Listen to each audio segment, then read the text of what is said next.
श्री गुरुदेव दत्त अनंत कोटी ब्रह्मांड नायक राजाधिराज योगिराज श्री सद्गुरु पंतराज महाराज की जय।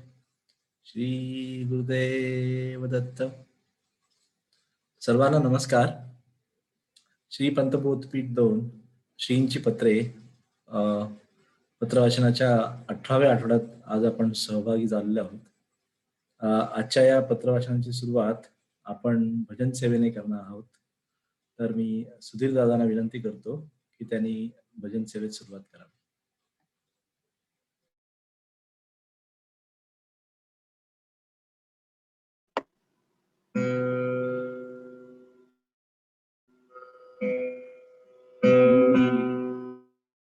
श्री गुरुदेव दत्त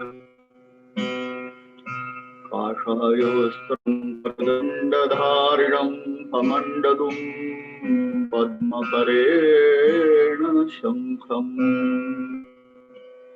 चक्रं गदाभूषितभूषणाढ्यम् श्रीपादराजं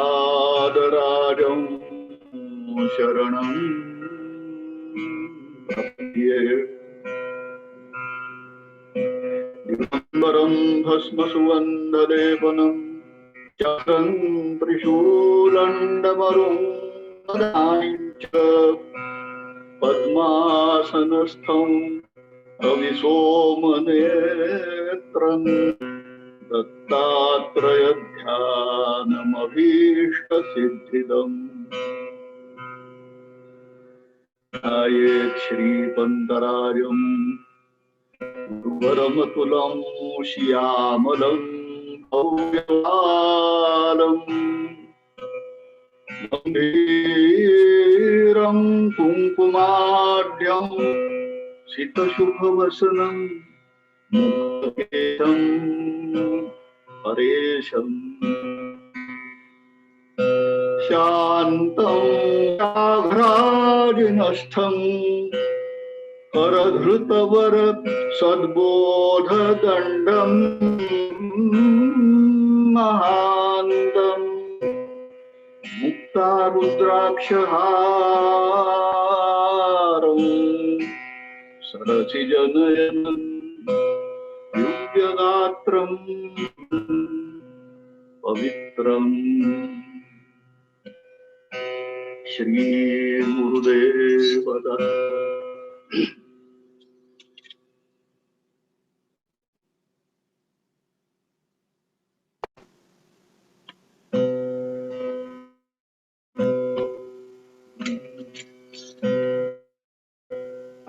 पद क्रमांक 521।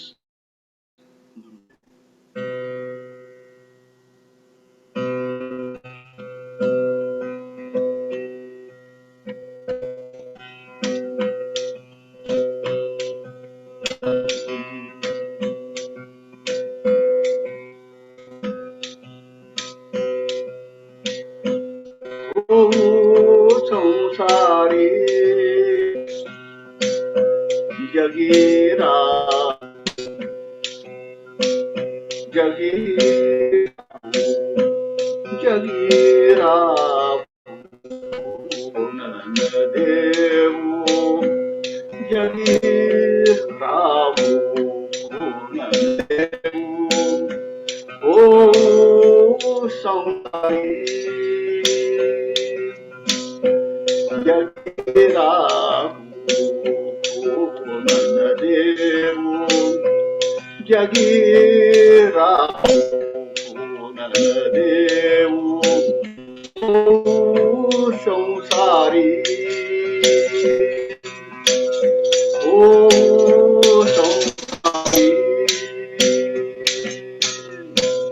जगीरा देव ओ संसारी रूपी जना माया रूपी जना हो जोडू गुरुद्वारी माया रूपी जना होऊ माया रूपी जना होऊ जोडू गुरुद्वारी जगी राहू देऊ जगी राहू जगी राहू देऊ ओ संसारी ओ संसारी अंतर एक बाहेर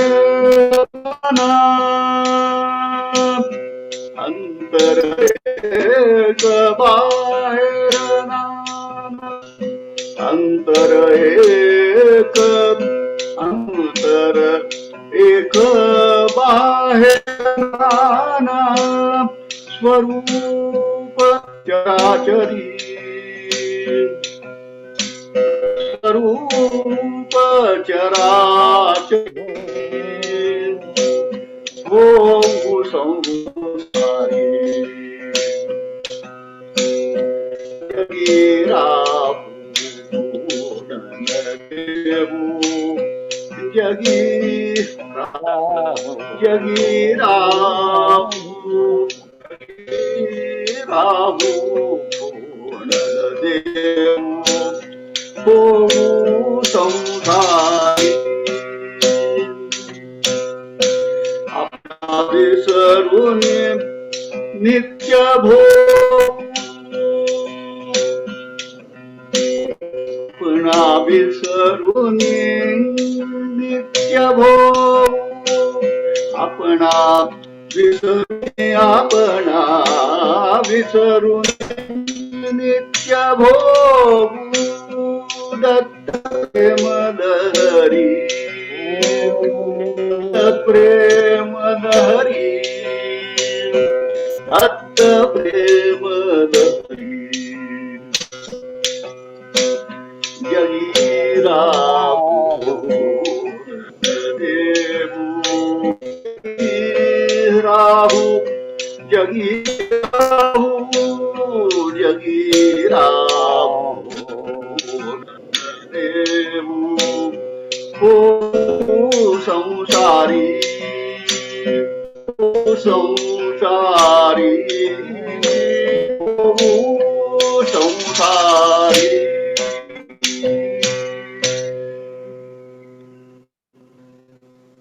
श्री गुरुदेव दत्त. धन्यवाद दादा. खूप छान नमस्कार. सेवा सादर केली. धन्यवाद.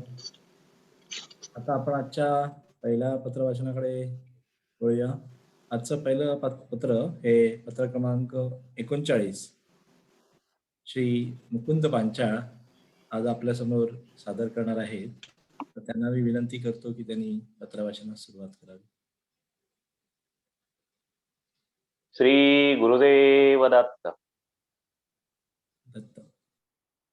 ध्यायेत श्रीपंतराजं गुरुवरमतुलं श्यामलं भव्यभालं गंभीरं कुङ्कुमाढ्यं सितशुभवसनं मुक्तकेशं परेशं शान्तं व्याघ्राजिनस्तं करघृतवर सद्बोधदण्ड महान्तं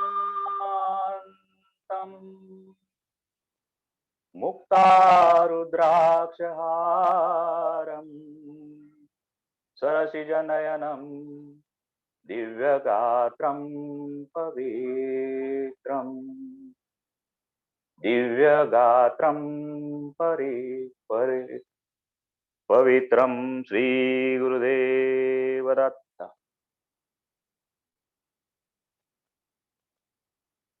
श्री पंत समर्थ. मी मुकुंद अनंत पांचाळ, अभ्यासक क्रमांक 15,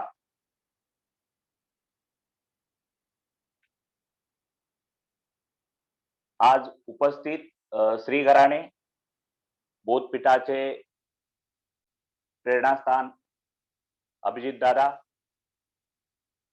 सर्व मार्गदर्शक अप्पासाहेब, आबासाहेब, सुधीर काका, आत्ते, तसेच श्रीपंत बोधपीठातील सर्व गुरुबंधू भगिनी आणि सर्व समस्त श्रोते जन यांना नमस्कार. आज पत्र क्रमांक 39 जे पंतांनी रावजी यांना लिहिले आहे ते आपण पाहू.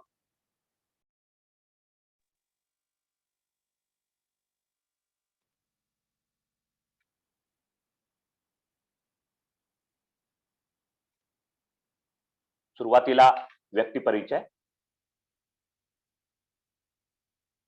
व्यंकटेश उर्फ रावजी दड्डीकर म्हणजे श्री पंत यांच्या आईच्या चुलत भावाचा मुलगा, पंतांचा चुलत मामे भाऊ. पंत दड्डीला म्हणजे आजोळी आपल्या प्राथमिक शिक्षणाकरिता राहत होते, तेव्हा रावजीही तेथेही राहत असल्यामुळे दोघांची एकमेकांवर चांगलीच सलगी झाली होती. त्यावेळी बेळगाव येथील विरूपाक्षी बाळाजी कुलकर्णी उर्फ बाबा, ज्यांना पंत पुढची वीर म्हणत, हे रावजींचे श्रद्धास्थान होते आणि त्यांनी बाबांकडून पंतांच्या उपस्थितीत अनुग्रह सुद्धा घेतला होता. परंतु पंतांचे आणि रावजी यांचे नाते प्रेमाचे होते. जरी वयाने रावजी मोठे होते तरी त्यांचा पंतांशी प्रपंच व परमार्थ या दोन्हीत निकट संबंध येऊ लागला. 1886 पर्यंत रावजी बेळगाव जिल्ह्यांपैकी चंदगड येथे मुक्त्यार वकील म्हणून काम करत होते.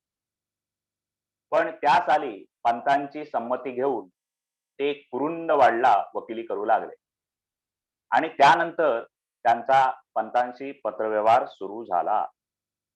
अशा प्रकारे आपण व्यक्तिपरिचय करून घेतला आहे. यापुढे आपण पत्राची पार्श्वभूमी पाहू. बाबा कुर्ची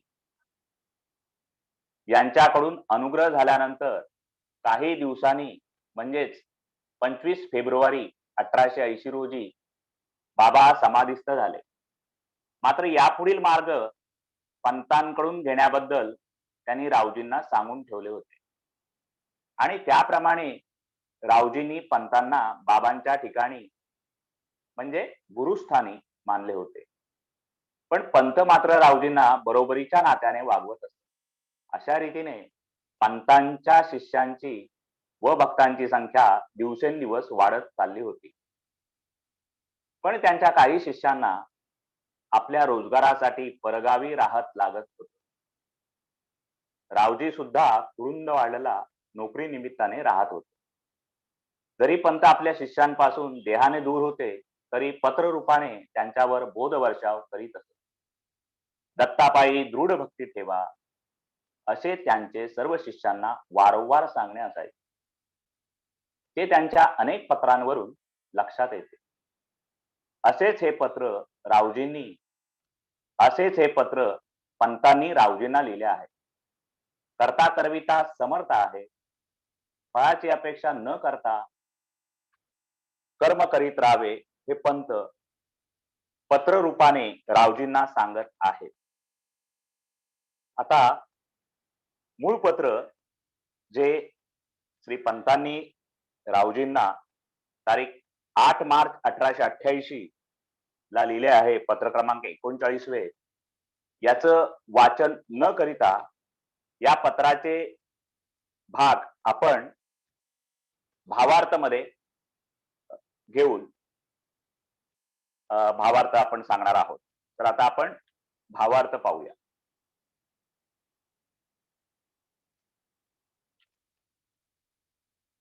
पत्र क्रमांक 39 तारीख 8 मार्च 1888 श्री पंतांनी रावजींना लिहिलेला आहे.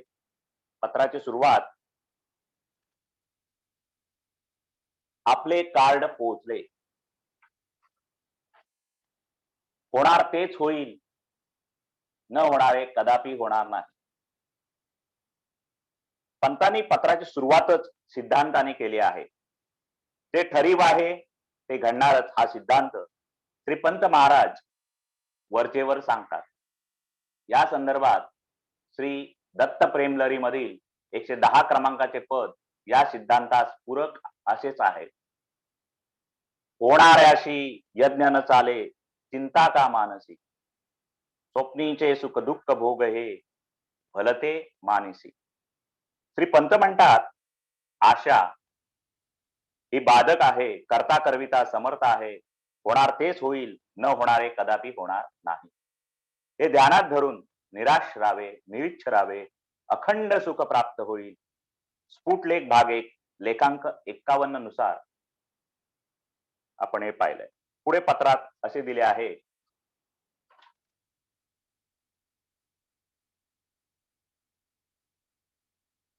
होणार तेच होईल, न होणारे कदापि होणार नाही हे वाक्य लक्षात ठेवून आणि सुख दुःखे समे कृत्वा लाभा लाभो जयात जयो या भगवद्गीता वाक्यावर चित्त ठेवून, लक्ष ठेवून, तसेच अनन्यान चिंतयन्तो माये जनाः पर्युपासते तेषां नित्याभियुक्तानां योगक्षेम वहाम्यहम याच्यावर भरोसा ठेवून.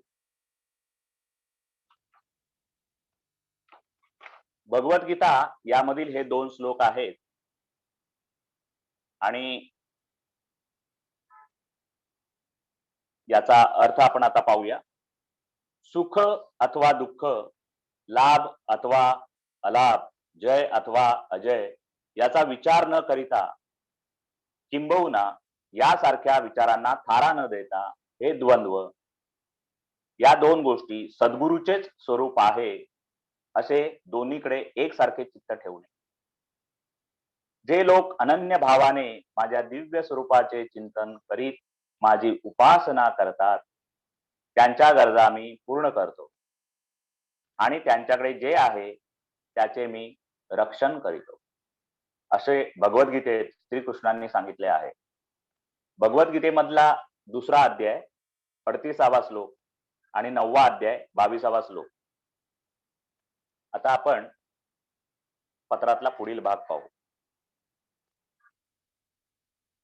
कोणत्याही प्रकारचे कर्तृत्व मनी न धरिता समर्थाचे नाव घेऊन हवे त्या कृत्यास हात घालावा,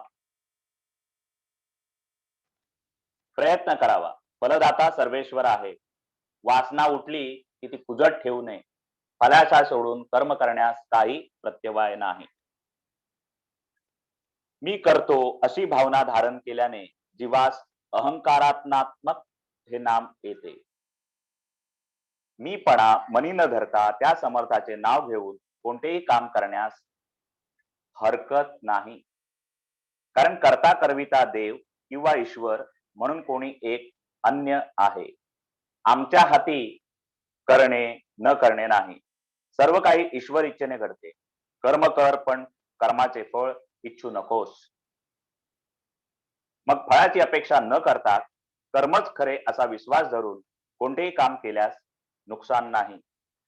कोणतीही गोष्ट करू की नको करू अशी द्वंद्व मनस्थिती न ठेवता वासना अर्थात इच्छा उठली की ती कुजत ठेवू नये. पत्राच्या पुढे आपण बघूया. काळाचे विस्मरण पडून देहादिक प्रपंचाच्या ठाई शाश्वतेचा मोह किंचित पडला की नश्वर विषय, मिथ्या पदवी, माईक व्यवहार साध्यता, द्रव्यार्जन बुद्धी, भविष्यकाळाची चिंता, संसार हव्यास इत्यादी अनेक अविद्येची पोरे वासनारूपे उठून श्री गुरु दत्त ज्ञानसूर्यास ढगाप्रमाणे आड येतात. वासनेचे प्रकार पंत महाराजांनी आपल्याला सांगितले आहेत. लोकवासना, देहवासना, शास्त्र वासना. प्रेम तरंगामध्ये श्री पंत सांगतात, लोकवासना म्हणजे लोकापवादाचे भय आणि लोकरंजनार्थ खटपट. देहवासना म्हणजे देहच मी याचा अभिमान आणि शास्त्र वासना म्हणजे शास्त्रात सांगितल्याप्रमाणे वर्तन करणे. मनुष्य जन्मास येऊन किती काळ लोटला? या काळात तो विद्या शिकतो, पैसे कमवतो. त्याला वाटते एखादे कृत्य असे करावे की ज्याची कीर्ती मागे राहील आणि मग परमार्थ साधनेस लागावे असे म्हणत असतानाच कधी काळ येऊन ठेपतो हे कळत नाही. म्हणजेच काळाचे विस्मरण होते. मोहाचा पगडा विलक्षण आहे. देहाच्या ठाई न संपणारा मोह पडतो आणि मग नश्वर विषय, मिथ्या पदवी, व्यवहार साध्यता, द्रव्य किंवा धन मिळवण्याची वृत्ती आणि भविष्याची चिंता, संसार हव्यास या सर्व वासना ईश चिंतनाच्या आड येतात. ज्याप्रमाणे सूर्याच्या आड जसा ढग आला की वातावरण काही काळ का होईना ढगाळ होते. स्फुटलेख भाग 1 लेखांक 16. आता आपण पत्राचा पुढील भाग पाहूया. मग विवेकांध होऊन नाना प्रकारच्या चेष्टा करण्यास प्राणी प्रवृत्त होतो. जेथे पुढील क्षणाचाही भरोसा नाही, वर्तमान घडीचाही निश्चय धरता येत नाही, अशा प्रसंगी थोडेसे स्वरूप विस्मरण पडून संसार चिंतन घडू लागले की अनंत कोटी फेरे फिरावे लागतील. याद्वारे आत्मघातास प्रवर्तने परमार्थी पुरुषास योग्य नाही. साधनातही कल्पित विघ्ने न येती अशास्तव समर्थाचे चिंतन करावे. संपत्ती विपत्ती इत्यादी द्वंद्वरूप प्रारब्ध वेठीने भोगून सारावे.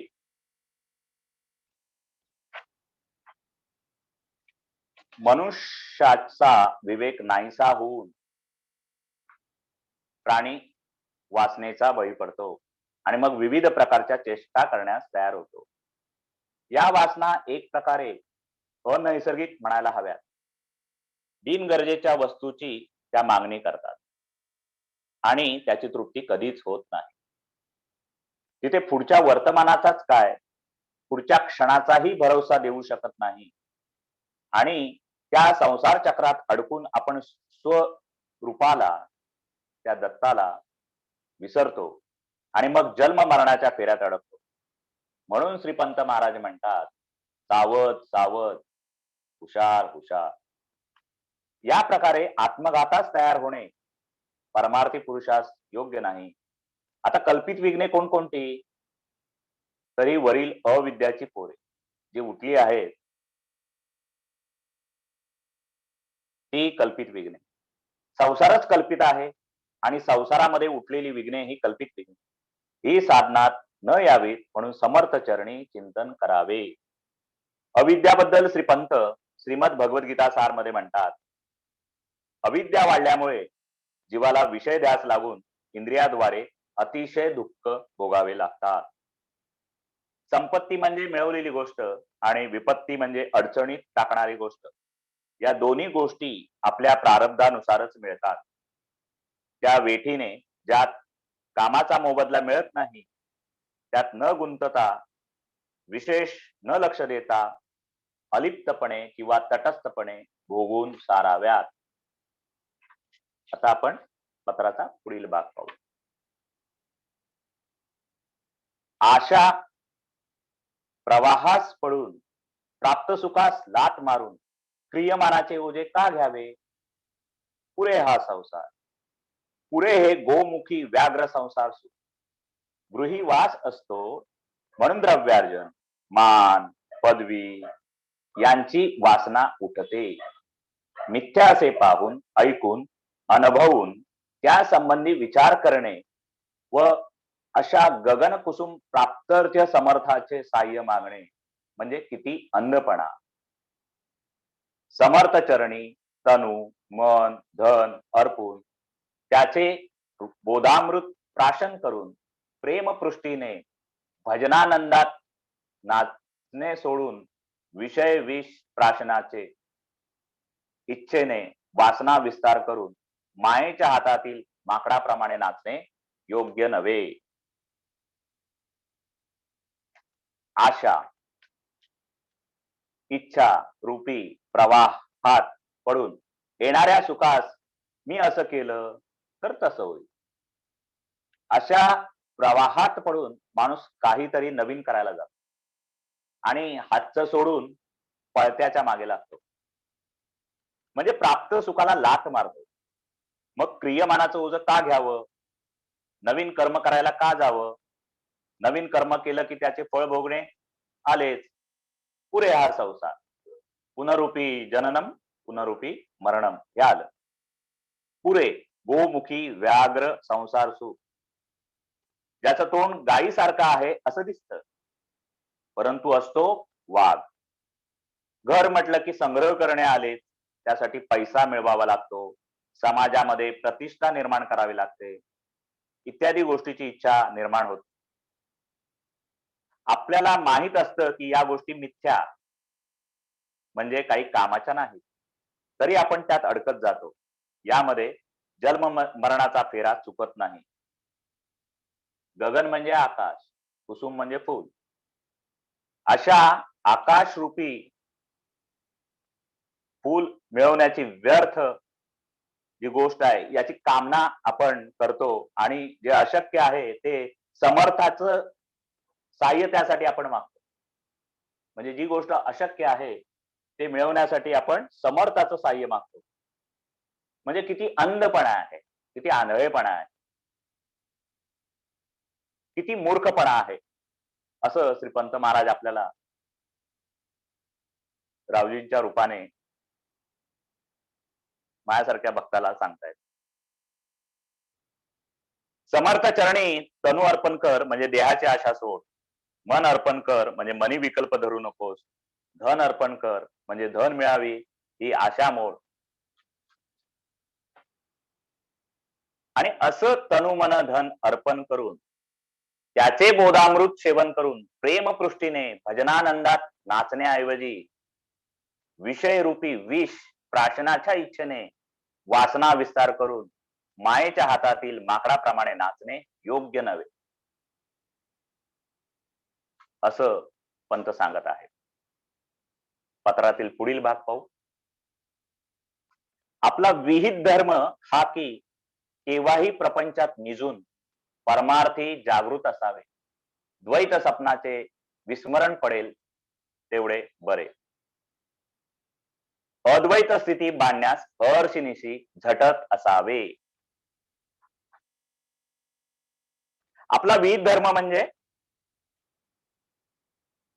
जो आतापर्यंत आपल्याला आपण ज्याचं पालन करीत आलेलो आहोत असा हा विहित धर्म. धर्म म्हणजे कर्तव्य.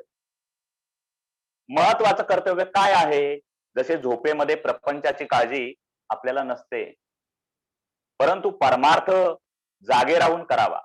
माझ्या ठिकाणी असणारे षडविकार कसे कमी होतील, अहंकार कसा नाहीसा होईल, द्वैत स्वप्न ज्यात मी वेगळा, सद्गुरु वेगळा, जग वेगळे, सुख दुःख इत्यादी द्वैत स्वप्नाचे विस्मरण पडेल तेवढे बरे.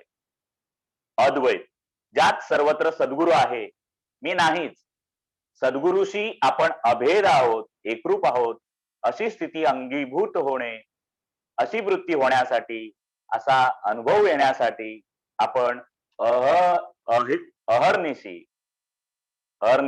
अर्थात दिवस रात्र झटत असावे. पत्रातला पुढचा भाग पाहू.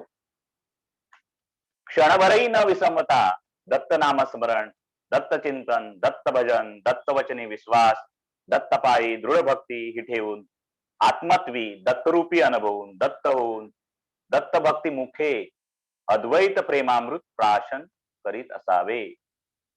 मन बाह्यमुख होऊ देऊ नये.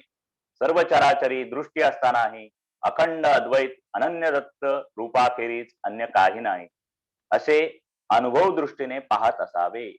सारांश. आलेले कार्य आटपून केव्हाही तयार असावे. श्री गुरुदेव दत्त.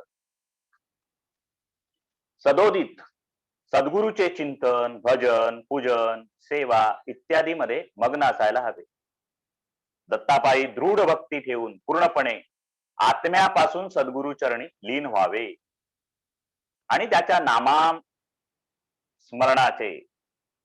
नामस्मरणाचे अमृत प्राशन करीत असावे. मन बाह्यमुख न होऊ देता म्हणजे संसार विषयात अडकून न राहता सतत दत्ताच्या स्मरणात राहावे. चराचरी सर्व दत्तच भरला चराचरी सर्व दत्तच भरलेला असताना सर्व चैतन्य अचैतन्य दृष्टी असतानाही अखंड अद्वैत अनन्य दत्त रूपाखेरीज अन्य काही नाही असे अनुभव दृष्टीने पाहावे. सारांश, आलेले कार्य आटोपून केव्हाही तयार असावे. कशासाठी? तर श्री दत्ताच्या चरणी लीन होण्यासाठी, नम्र होण्यासाठी. पुढे पाहू पत्राचा भाग. अद्वैत स्थिती बाह्यात्कारी क्रियेमध्ये किंचितही दाखवायची नाही. नारळातील पाण्याप्रमाणे अंतरी केवळ शुद्ध चिन्मात्रैक्य स्थितीचा प्रकाश सदा झळकत असावा. तुझा दत्त. लोकांमध्ये वावरत असताना लोकांप्रमाणे होऊन राहायचं आहे. म्हणजेच बाहेर अद्वैत स्थिती न दाखवता, औडंबर मोठेपणा न दाखवता, अंतरी मात्र केवळ शुद्ध आत्मस्वरूपाचा प्रकाश झळकत असावा. नारळातील पाणी जसे गोड, निर्मळ, निर्लेप असं असतं, तसं आपल्या हृदयामध्ये जो आत्मा आहे तोच दत्ताचे रूप आहे याची जाणीव सदा असली पाहिजे. तुझा दत्त. श्री गुरुदेव दत्त. आता या पत्रामध्ये सिद्धांत दिलेला आहे. पत्रातील सुरुवातीचंच वाक्य ज्याला आपण जिस्ट ऑफ लेटर म्हणू शकतो. होणार तेच होईल, न होणारे कदापि होणार नाही. हा सिद्धांत पंतांनी या पत्रात मांडलेला आहे. अभयवचन आहे. कोणत्याही प्रकारचे कर्तृत्व मनी न धरिता समर्थाचे नाव घेऊन हवे त्या कृत्यास हात घालावा, प्रयत्न करावा. बलदाता सर्वेश्वर आहे. वासना उठली की ती पुजत ठेवू नये. हलाशा सोडून कर्म करण्यास काहीच प्रत्यवाय नाही. या पत्रातील सारांश पाहिल्यास आलेले कार्य आटपून केव्हाही तयार असावे. श्री पंत महाराजांनी भक्तांसाठी केलेल्या 10 नियमांपैकी खालील नियम या पत्राद्वारे लक्षात येतात. या संपूर्ण पत्रामध्ये जे पंतांनी सर्व भक्तांसाठी जे 10 नियम दिलेत त्यातील जे काही नियम आहेत इथे आपण पाहूया. ते या पत्रामध्ये आपल्याला आठवण करून देत आहेत. 1. भक्तीची कास सोडू नये. 2. मनोविकार प्रबळ करणारी सर्व साधने टाकावी. 3. निर्गुण सगुण ऐक्य भावाने भजन क्रम चालवावा. 4. सावधगिरीने वचनाचा अनुभव घडोघडी पदरी घेत शांत चित्ताने समर्थ चरणी लक्ष ठेवून सहजानंदात रमावे. कठीण शब्दार्थ आपण पाहू. समे समभावाने कृत्वा करून लाभालाभो लाभ अथवा अलाभ, जयात जयो जय अथवा पराजय, समचितत्व समबुद्धी होय. अनन्यांचे अंतो अनन्य भावाने पर्युपासते योग्य प्रकारे उपासना करणे. अभियुक्तांनाम भक्तीमध्ये दृढ झालेले. योग आवश्यकता किंवा गरज. सेमम रक्षण वहामी करतो. मिथ्या खोटे नश्वर. अद्वैत स्थिती एक अभेद अखंड अशी स्थिती. चिन्मात्रक्य स्थितीचा ज्यामुळे आपण जिवंत असल्याची जाणीव असण्याची ही स्थिती आहे. मीच सद्गुरु हा भाव.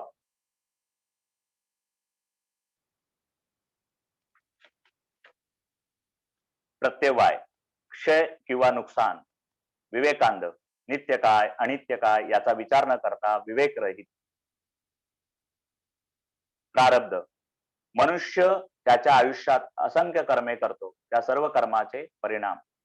गोमुखी व्याघ्र दिसण्यात गायीसारखा सौम्य पण अतिशय क्रूर असा वाघ.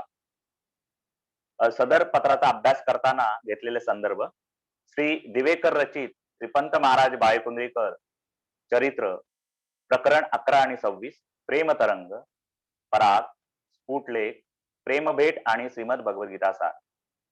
आता या पत्रामध्ये श्री दत्त प्रेम लहरी मधील पदांचा संदर्भ आपण पाहू, जो मी घेतलेला आहे. पद क्रमांक 1377 ब. व्यंकटेश वीराचा तोची प्रिय अवधूताचा, वीरदत्त तव हृदयी नांदे भिन्न भाव कैसा. पद क्रमांक 207 माया जळी मना गुंतू नको व्यर्थ, संसार अनर्थ प्रत्यक्ष हा. दुसरं पद 1310 प्राप्त घडी तुझे साधून घे, पुढची घडी तव हाती नाही. पुढील पद पद क्रमांक 1795 प्रपंच परमार्थी दत्तामुचा सारथी. पुढील पद पद क्रमांक 1178 भजनी अखंड नाथवी, दत्ता हेची तुला मागणे. पुढील पद 232 लागो तुझे ध्यान दयाळा, आनन मागो काही कृपाळा. पुढील पद 521 जे आज सकाळी सुधीर काकांनी गायलं. खूप सुंदर असं पद या पत्र रूपाने त्यांनीच हे सुचवलेलं आहे. जगी राहू खून न देऊ, होऊ संसारी, मायारूपी जना होऊ लोळू गुरुद्वारी. आता या पत्राच्या संदर्भात प्रश्न 1. पत्रात पंतांनी कोणत्या प्रकारचे कर्म करण्यास काहीच हरकत नाही असे म्हटले आहे, जे आपण पाहिलंय. फलाशा सोडून. 2. गोमुखी व्याघ्र संसार सुख म्हणजे काय? या संसार सुखामध्ये वरवर तसं दिसत नसतं. करता मी आहे, मी अहंभाव हे खूप असतं आणि असं हे थोडं गोमुखी व्याघ्र संसार सुख. 3. आपला विहित धर्म काय सांगितला आहे? प्रपंच झोपून प्रपंचात संसारात झोपून प्रपंचात जाग राहायचंय. आणि प्रश्न क्रमांक 4 अद्वैत स्थिती कोणत्या क्रियेमध्ये किंचितही दाखवायची नाही. तर आपल्याला पत्राच्या शेवटी अद्वैत स्थिती बाह्यातकारी क्रियेमध्ये किंचितही दाखवायची नाही असं सांगितलं आहे. तर अशा प्रकारे ही पत्रसेवा झालेली आहे. आता आत्तेनी सांगितल्याप्रमाणे पत्राच्या सुरुवातीमध्ये भगवद्गीतेमधील जे 2 श्लोक होते, अध्याय 2 ओवी क्रमांक 39 ती पुन्हा वाचतो. अनन्यांचियंतो माम ये जनाः पर्युपासते तेषां नित्याभियुक्तांना योगक्षेम वहाम्यहम्. याच्या अगोदरचा एक ओवी आहे. सुख दुःखे समे कृत्वा लाभा लाभो जयाजयो. आणि यातली दुसरी ओळ अशी होती, ततो युद्धाय युजस्वः नैव पापम वा पश्यसि. तर ही दुसरी ओळ होती, युद्धासाठी म्हणून युद्ध कर, असे केल्याने तुला पाप लागणार नाही. आणि या संदर्भात भगवद्गीतेमधील हे जे 2 श्लोक आहेत आणि या पत्राच्या एकंदरीत आपण विश्लेषणाच्या दृष्टिकोनातून आणखी पंतांनी श्री दत्त प्रेमलहरी पुष्पमाळा 7 पराग 46 मध्ये आपल्याला सारांश रूपाने जे सांगितलंय ते मी सांगण्याचा प्रयत्न करतोय. ते पंतांनी सांगितलेले. कुरुक्षेत्र वगैरे गीतेतील शब्दांचा गर्भित अर्थ असा की शरीर हेच कुरुक्षेत्र, सात्विक संकल्प हेच सत्वशील 5 पांडव, नाना तऱ्हेचे विकल्प हेच दुर्योधनादी 100 कौरव, आत्मशांती राज्याकरिता 18 दिवस लढाई, दश इंद्रिये, पंचप्राण, 3 गुण मिळून 18. 18 अध्याय म्हणजे 18 अक्षयोनी बळ. अहंकारूपी बळराम कौरवांतर्फे, आत्मारूपी कृष्ण, जीवरूपी भक्त अर्जुनाचा सारथी. हे धर्मयुद्ध सामान्य नव्हे.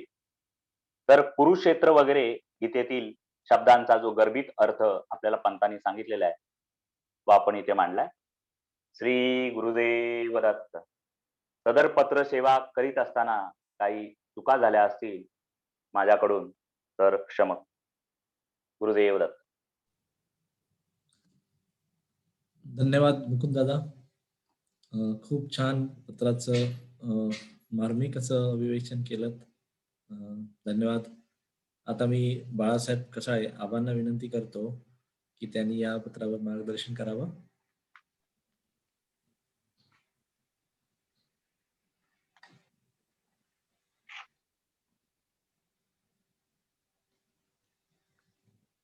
श्री गुरुदेव दत्त. येतो आवाज? हो, येतो. मुकुंद पांचाळ, धन्यवाद. छान विवेचन केलं, अनेक संदर्भ दिले, अभ्यास केला, व्यवस्थित चांगला केला अभ्यास. धन्यवाद. रावजींना जी अनेक पत्र लिहिलेले आहेत त्या पत्रापैकी हे एक पत्र असं आहे. रावजींच्या बहुतेक पत्रामध्ये महाराजांनी यथोचित व्यवस्थित आणि चांगला बोध केलेला आहे. त्यांच्या प्रश्नाला यथोचित उत्तर दिलेले आहेत आणि ती सगळे आपण रावजीच आहोत हे पांचाळने उल्लेख केला ते बरोबरच आहे. होणार तेच होईल, न होणार ते कदापि होणार नाही. जे जे घडतंय ते त्याच्या इच्छेनं घडतंय. आपल्याकडे कर्तृत्व काही नाही. कर्तृत्वाचा धनित्व आहे. आणि हे वाक्य लक्षात ठेवून सुख दुःखे समीकृत्वा लाभा लाभ विजयाच्या, म्हणजे होणार ते होणारच आहे. म्हणून मग त्या होणाऱ्या सुखदुःखाविषयी किंवा त्या लाभालाभाविषयी कशाला विनाकारण सुख दुःख भोगत बसायचं किंवा त्याच्याविषयी का गुंतावा करून घ्यायचा. या भगत वाक्यावर चित्त ठेवून तसेच अनन्या चिंतयंतो माये जना पर्युपासते तेच्या नित्य भुक्तानाम नित्ययुक्तानाम योगक्षेम वाहम्याम, म्हणजे जे अनन्य भावाने मला शरण येतात त्याच्या सर्वस्वाची काळजी मला असते. त्यांच्या सर्वस्वाचा भार मी माझ्या शिरावर घेतलेला असतो. हे महाराजांना इथं आवर्जून सांगायचे. ह्याच्यात अनन्य भावाला जास्त महत्व दिले त्यांनी. अनन्य भाव, कर्तृत्व टाकून मी पण टाकून सद्गुरूला शरण येणे आणि मगच सद्गुरूचं अंतरंग त्याला कळेल, स्वतःची ओळख होईल, सद्गुरूची ओळख होईल. याच्यावर भरोसा ठेवून कोणत्याही प्रकारचे कर्तृत्व मनी न धरता समर्थाचे नाव घेऊन हवे त्या कृत्यास हात घालावा. पाहिजे ते कर पण मला विसरू नकोस, हा महाराजांचा सिद्धांत आहे. पाहिजे ते कर पण मला विसरू नको. मला विसरला नाहीस का तुझ्या हातून काय पाहिजे ते घडणारच नाही. अयोग्य असं काही घडणारच नाही. तसा प्रयत्न करावा. फलदाता सर्वेश्वर आहे. हवे त्या कृत्यास वासना उठली की ती कुजत ठेवू नये. बेधडक स्फूर्तीच्या मुळाशी सद्गुरूच आहे. तिथूनच स्फूर्ती उठतात. त्यामुळे वासना उठली की ती कुजत ठेवू नये. फलाशा सोडून कर्म करण्यास काहीच प्रतिभा नाही. अपेक्षा न धरता कर्तव्य केलं की मग सुख दुःख येतच नाही, कारण अपेक्षाच नाही. कर्तव्य कर्म म्हणून करायचं. काळाचे विस्मरण पडून देहाधिक प्रपंचाचे ठाई शाश्वतेचा मोह किंचित पडला की नश्वर विषय मिशया पदवी माईक व्यवहार साध्यता द्रव्यार्जन बुद्धी भविष्यकाळाची चिंता संसार हव्यास इत्यादी अनेक अविद्येची पोरं, ही सगळी अविद्येची अज्ञानाची पोरं, मी आणि माझं याच्यामुळे आलेली ही सगळी पोरं वासनारूपी उठून मग ती वासनेचं रूप घेतात आणि श्री गुरुदेव दत्त श्री गुरुदत्त ज्ञान सूर्यास ढगाप्रमाणे आणि म्हणजे सद्गुरूचं जे ज्ञान आहे सूर्यप्रकाशासारखं त्याच्यावर हे ढगाचे ढग मळभ रूपाने येतात आणि मग ते आपल्याला आड येतात आणि मग विवेकानंद होऊन नाना प्रकारच्या चेष्टा करण्यास प्राणी प्रवृत्त होतो आणि मग त्याच्याच अनुषंगाने मग विवेकानंद होतो, विचार संपतो आणि मग नाना प्रकारच्या चेष्टा घडून पुढे सगळे अनर्थ घडतात. म्हणजे अशा प्रसंगी थोडेसे स्वरूप विस्मरण पडून वर्तमान घडीचाही निश्चय धरता येत नाही. अशा प्रसंगी थोडेसे स्वरूप विस्मरण पडून संसार चिंतन घडू लागले की अनेक कोटी फेरे फिरावे लागते. सावधानतेचा इशारा दिलेला आहे त्या महाराजांनी. 2270 क्रमांकाच्या पदामध्ये महाराज म्हणतात, सावध होई रे, सावध होई रे. क्षणिक विलास दृश्याचा हा पाहता पाहता नाही रे. कारण हा सगळा जो दिसणारा विलास आहे हा क्षणिक आहे. प्रत्येक घडीला तो बदलतो आहे. आणि 2298 क्रमांकाच्या पदामध्ये तेच म्हणतात ते. घडोघडी संस्कृती स्थिती बदलते, सावध होईनारा. प्रत्येक घडीला तिची स्थिती बदलत आहे. ते कधीच असं जागेला एका स्थिर दिसत नाही. प्रत्येक क्षणाला बदलते. निरीक्षण करून पाहायला पाहिजे मात्र. आणि म्हणून त्याच्यावर लक्ष ठेवून तू वर्तमान घडीचाही निश्चय न धरता येत नाही. अशा प्रसंगी थोडेसे स्वरूप विस्मरण पडून स्वरूपाचं विस्मरण झालं की मग संसार चिंतन घडू लागते. अनेक कोटी फेरे मग फिरावे लागते. या प्रकारे आत्मघातास प्रवर्तने परमार्थी पुरुषास योग्य नाही. परमार्थी जो आहे, परमार्थी म्हणून घेतो किंवा जो परमार्थ करतो, अशाला तरी हे योग्य नाही. कारण का त्याच्यात आत्मघात आहे. आत्मघातास प्रवर्तने म्हटले म्हणजे आत्मघाता म्हणजे त्याचा परिणाम होणार. साधनातही कल्पित विघ्न न येतील अशा समर्थाचे चिंतन करावे. समर्थाचे सतत चिंतन असलं की मग साधनात विघ्न येत नाही. संपत्ती विपत्ती इत्यादी द्वंद्वरूप प्रारब्ध वेटीने भोगून सारावे. कारण ते प्रारब्ध कसंही आलं तर ते भोगावंच लागतं. भोगतो भोगत नाही म्हणता येत नाही. कारण त्याला तुला भोग भोगावेच लागतील अशी पूरक परिस्थितीच केलेली असतील तिथे. म्हणून 236 क्रमांकाच्या पदामध्ये महाराज म्हणतात, विषय प्रारब्ध भोगून सारी जे जीव प्रयत्न थोटारे. ते दूर सारावे म्हणून तू प्रयत्न करशील, पण तुझा जीवाचा प्रयत्न ते तू थोटा आहे. तुझं कर्तृत्व काहीच नाही, ते सारू शकत नाहीस तू. म्हणून संपत्ती विपत्ती इत्यादी द्वंद्वरूप प्रारब्ध विटीने भोगून सारावे. अशा प्रवाहास पडून प्राप्त सुखास लात मारून क्रियमानाचे ओझे का व्हावे. जे जे घडतंय क्रियमान जे चालू आहे आत्ताच, त्याचं ओझं का व्हायचं. पुरे हा संसार, पुरे हे गोमुखी व्याघ्र संसार. संसार हा व्याघ्रासारखाच आहे, फक्त तो आपल्याला गोमुखासारखा दिसतो. संसार हा व्याघ्रासारखाच आहे, फक्त तो गोमुखासारखा दिसतो. कशामुळं? आसक्तीमुळं, लोभामुळं फक्त दिसतो. ग्रही वास असतो म्हणून द्रव्यार्जन. घर आहे म्हणजे द्रव्यार्जन करणं. मान पदवी यास वासना उठते. मिथ्या असे पाहून ऐकून अनुभवून यासंबंधी विचार करणे व अशा गगन कुसुम प्राप्त समर्थाचे सहाय्य मागणे किती अंधपणा. आणि मग अशा ह्या गगन सुमनांची इच्छा करणे किंवा आकाशाचे तारे मला पाहिजेत म्हणून तशी प्रयत्न आणि समर्थाचे सहाय्य मागणे, म्हणजे आपल्या ऐहिक सुखासाठी आपण समर्थाची मागणी करणे हा अंधपणा आहे. समर्थ चरणी तन्मन धन अर्पून त्याचे बोधामृत प्राशन करून प्रेमपृष्टीने भजनानंदात नाचणे सोडून विषय प्राशनाची इच्छेने वासना विस्तार करून मायेच्या हातातील माकडाप्रमाणे नाचणे योग्य नाही. तन्मन धनाचं अर्पण झाल्यानंतर त्याचे बोधामृत प्राशन करून प्रेमपृष्टीने भजनानंदात नाचायचं सोडायचं आणि मग विषय सुखाच्या इच्छेने वासना विस्तार करणे, वासनेच्या अधीन होणे किंवा अधिकाधिक वासना उपभोग मिळावा असं वाटणे, हे मायाच्या हातातील माकडाप्रमाणे. कारण माकडाची उपमा का दिली इथं माणसं? माकड जाग्याला एका स्थिर कधीच राहत नाही. या डाळीवरून त्या डाळीवर, त्या डाळीवरून या डाळी. तसं मायाच्या हातातील माकड होऊ नका. आपला विहित धर्म काय, आपलं काय कर्तव्य, तर केव्हाही प्रपंचात निजून म्हणजे प्रपंचात निजल्यासारखं असावं आणि परमार्थामध्ये मात्र जागृत असावं, सतत सावध असावं. सावध सावध सावध नरा, द्वैत स्वप्नाचे विस्मरण पडेल तेवढे बरे. दोनपणा नाहीच, अभिन्न त्याच्याशी एकरूप होऊन राहावं.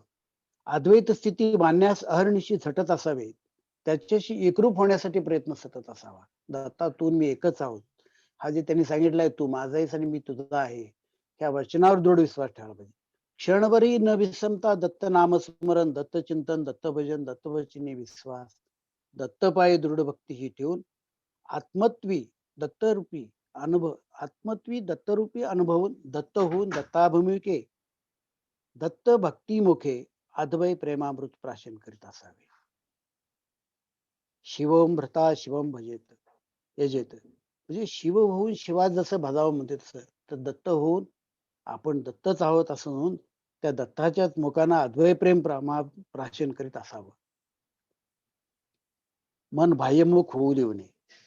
सर्व चराचरी दृष्टी असतानाही अखंड अद्वैत अन्यान्य तत्वरूपाखेरीज अन्य काही नाही असे अनुभव दृष्टीने पाहत असावे. म्हणजे या दृश्याचा हा सगळा जे विलास आहे, हा जो मोहक भास आहे, याच्यापासून परावृत्त होऊन दत्ताखेरीज काहीच नाही असा अनुभव दृष्टीने पाहत असावे, दृढ विश्वास ठेवून असावे. सारांश आलेले कार्य आटोपून केव्हाही तयार असावे. आलेले कार्य म्हणजे ज्यासाठी आपण आलेलो आहोत.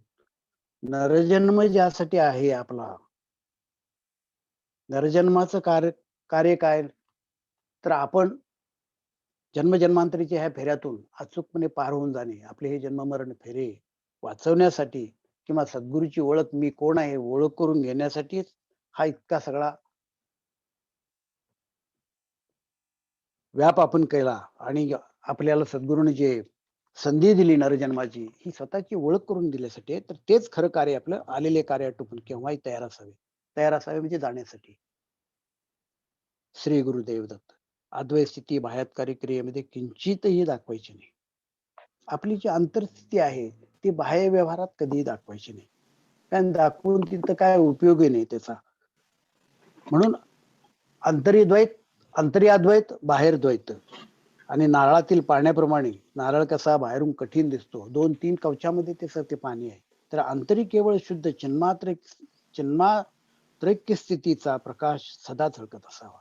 म्हणजे हे अशा ह्या कठीण आवरणामध्ये सद्गुरू आपल्या अंतरामध्ये कसा ह्या नारळाच्या पाण्याप्रमाणे शुद्ध, गोड, अतिशय आणि प्रेमळपणाने बसलेला आहे, तसा प्रकाश सदा झळकत असावा.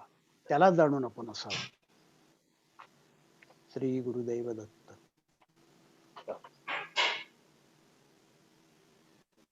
धन्यवाद आबा. आता मी सुधीर दादांना विनंती करीन की त्यांनी या पत्रावर श्री गुरुदेव. सगळ्यांना नमस्कार. नमस्कार. आमचे तरुण मंडळी मध्ये मुकुंद पाटील यांनी 39वे पत्र वरून सांगितलं. अनेक ठिकाणचे संदर्भ सांगितले. आबासाहेबांनी त्यातल्या राहिलेल्या जागा चांगल्या भरून काढल्या. आबा, तुमचंही अभिनंदन. तर मला बोलायला थोड्याच गोष्टी आहेत. पत्राची सुरुवात सिद्धांतानं झालेली आहे. होणाऱ्यासी यत्न न चाले, चिंता हा मानसी, स्वप्नीचे सुख दुःख भोग हे. त्याचप्रमाणे ह्या भगवद्गीतेतल्या 2 श्लोकांचा उल्लेख करतायत की हा सिद्धांत आधी लक्षात ठेवणारच घडतं, न होणार कधीही घडत. होकर रहती है अनहोनी कभी होती नहीं. भावी न तद भावी भावी तद भाव्यमेवच. मूळ संस्कृत भाषेमधला सिद्धांत हा इथं उद्धृत केलाय. हे लक्षात असावं असं म्हणतात पंतप्रधान. वाक्य लक्षात ठेवा. आणखीन काय करा? सुख दुःखे समे भाला होऊ जया जयऊ. ह्या वाक्यावरती चित्त ठेवून, याच्यावरती चित्त ठेवा, त्याचा विचार सतत करा की हे असं आपण वागतो आहोत. आता सुख दुःख म्हणजे काय करायचं? लाभ अलाभ, जय अजय, सुख दुःख ह्या गोष्टी राहावं असं भगवद्गीतेच्या श्लोकामध्ये म्हटलेलं आहे. सुख दुःखे समे कृत्वा लाभ जया जयऊ ततो युद्धाय युज्यस नैवं पापम वाप्स्यसि न एवं वाप्स्यसि. अशा रीतीनं राहिलास तर तुला पाप लागणार नाही. कशा रीतीनं राहायचं? तर सुख दुःख, लाभ अलाभ, जय अजय प्रकार जे आहेत, सुखाच्या विरुद्ध जयाच्या विरुद्ध जय न होणार, लाभाच्या विरुद्ध लाभ तर ह्यांच्या बाबतीमध्ये म्हणजे आपलं अंतःकरण जे आहे, चित्त जे आहे ते शुद्ध होऊन देणं. मग हे पंत महाराजांनी पदामध्ये सांगितलंय का? तर होय सांगितलंय. हसू नका तुम्ही रुसू नका, संसार हा शाश्वत नोहे, विषयामध्ये कुसू नका. नका तुम्ही रुसू नका, यो न हृष्यति न शोचती न कांक्षती शुभाशुभ परित्यागी भक्तिमान यस मे प्रियः, असं जे भगवद्गीतेत सगळं ह्या पदामध्ये आणलं. हसू नका तुम्ही, अनुकूल झालं म्हणून सुख मानू नका, प्रतिकूल झालं म्हणून दुःख मानू नका, हसू नका रुसू नका. अशा तऱ्हेने राहणं हे समत्वानं राहणं आहे. आणि समत्व योग उच्यते अशी योगाची व्याख्या आहे की समबुद्धीनं सगळ्या गोष्टींकडे पाहता येणं आणि त्या समरसतेमध्ये म्हणजे त्या समत्वामध्ये ह्याला योग म्हटलं. आणि तो योग पंत महाराज आपल्याला इथे सांगतात की त्याच्यावरती भगवतवरती चित्त ठेवा. भगवत वाक्य आता काय महत्व आहे? वेद वगैरे जे हे ईश्वरस्य निश्वसितं वेदाः, ओरण्याच्या आवाजामधनं झालेले वेद आहेत. पण भगवंतानं मात्र जागेपणी शुद्धीवर असताना भगवद्गीता सांगितली. त्यामुळं त्याच्यावरती तुम्ही जास्त विश्वास ठेवला पाहिजे, त्याच्यावर जास्त विचार केला पाहिजे असा अभिप्राय. म्हणजे एक होतच, न होणार कधी होत नाही हा सिद्धांत लक्षात घ्या. दुसरं समत्व बाळगा, सुखदुःखे समे कृत्वा लाभा लाभौ जया जयौ तो युद्धाय युज्यस्व नैवम पापमवाप्स्यसि. आणि पुढं याच्याशिवाय काय सांगितलं? अनन्यास चिंतयन्तो मां ये जनाः पर्युपासते तेषां योगक्षेमं वहाम्यहम्. जे मला अनन्य भावाने शरण आलेले आहेत, माझ्याशिवाय दुसरं कोणीही नाही, अन्य नाही अनन्य. शिवाय तर माझ्याशिवाय मी कोण? तर मी सर्व समर्थ सर्वशक्तिमान असा सद्गुरु रूप सद्गुरु. या विश्वाला या निर्गुण विचारून जो सगुण झाला प्रेमभोगार्थ तो सद्गुरु. गुणमुळीची सगुण होऊन भक्तासाठी धावधी असा सद्गुरु प्रेमरूपानं हे विश्व होऊन नटलेला तोच सदा सर्व काळ सर्वत्र व्यापून चिंतना करणं अनन्यान. तो हा दत्त आहे, दत्त माझी पिता आहे, दत्त माझा सखा आहे, दत्त माझा बंधू आहे, दत्त माझा वर्तमान काळ आहे, दत्त माझा आहे, दत्त माझा भाव, दत्त माझा देव, दत्त अनुभव अंतरिता. हा भाव तुम्ही अंतःकरणात तुम्ही अनन्य व्हाल. अनन्य भावे शरण येता तुला चिंता नाही. अनन्य भक्ती सदा दत्तगुरु सोपा. तर ही भक्ती पंत महाराजांना फार प्रिय आहे. आणि याच्या पलीकडे बाकी सगळी साधनं ही कृतक आहेत असं पंत महाराजांचा अभिप्राय स्पष्ट दिसतो. अन्याः चिंतयन्तो मां ये जनाः पर्युपासते, उपासना करतात, सर्वत्र उपासना करतात, त्या माझ्याशी नित्य जोडल्या गेलेल्यांचा वाहतो अशी भगवंताची प्रतिज्ञा आहे. आणि ही प्रतिज्ञा सद्गुरु धावून येसी वर न मागता अशी वाही सद्गुरूनं दिलेली आहे. लक्षात ठेवा. म्हणजे ह्याच्यावर भरोसा ठेवून ह्या भगवंताच्या वाक्यावरती ठेवा. होय दत्तावधूत म्हणतो आहे, कारण भक्त म्हणता मुक्त करीसी, मला भक्त म्हणून माझ्या त्याच्या मांडीवर घेतलं आणि आता माझी सगळी काळजी त्या सद्गुरूला आहे असं जर राहिलास तर असं राहून काय कर, पुढं काय कर, कोणत्याही प्रकारचं तत्व मनामध्ये न धरता समर्थाचं नाव घेऊन कर, पाहिजे ते कर म्हणून आबांनी बरोबर संसारामध्ये नेहमी आपल्याला आहे ह्या परिस्थितीपेक्षा चांगली परिस्थिती आपल्याला अनुभवायला मिळावी असं वाटत असतं. माणूस प्रयत्न करावा की करू नये असतो आणि तशा दुविधेतनं लिहिलेल्या रावजींना हे दिलेलं उत्तर आहे की रावजी वकिलीचं काम पाहत होते, पण त्यांना दुसरी काहीतरी दिसली असावी नजरेपुढं की हे काम मी केलं जास्त पैसे मिळतील किंवा आणखीन काहीतरी हे मी करावं असं मला वाटतं. काय करू?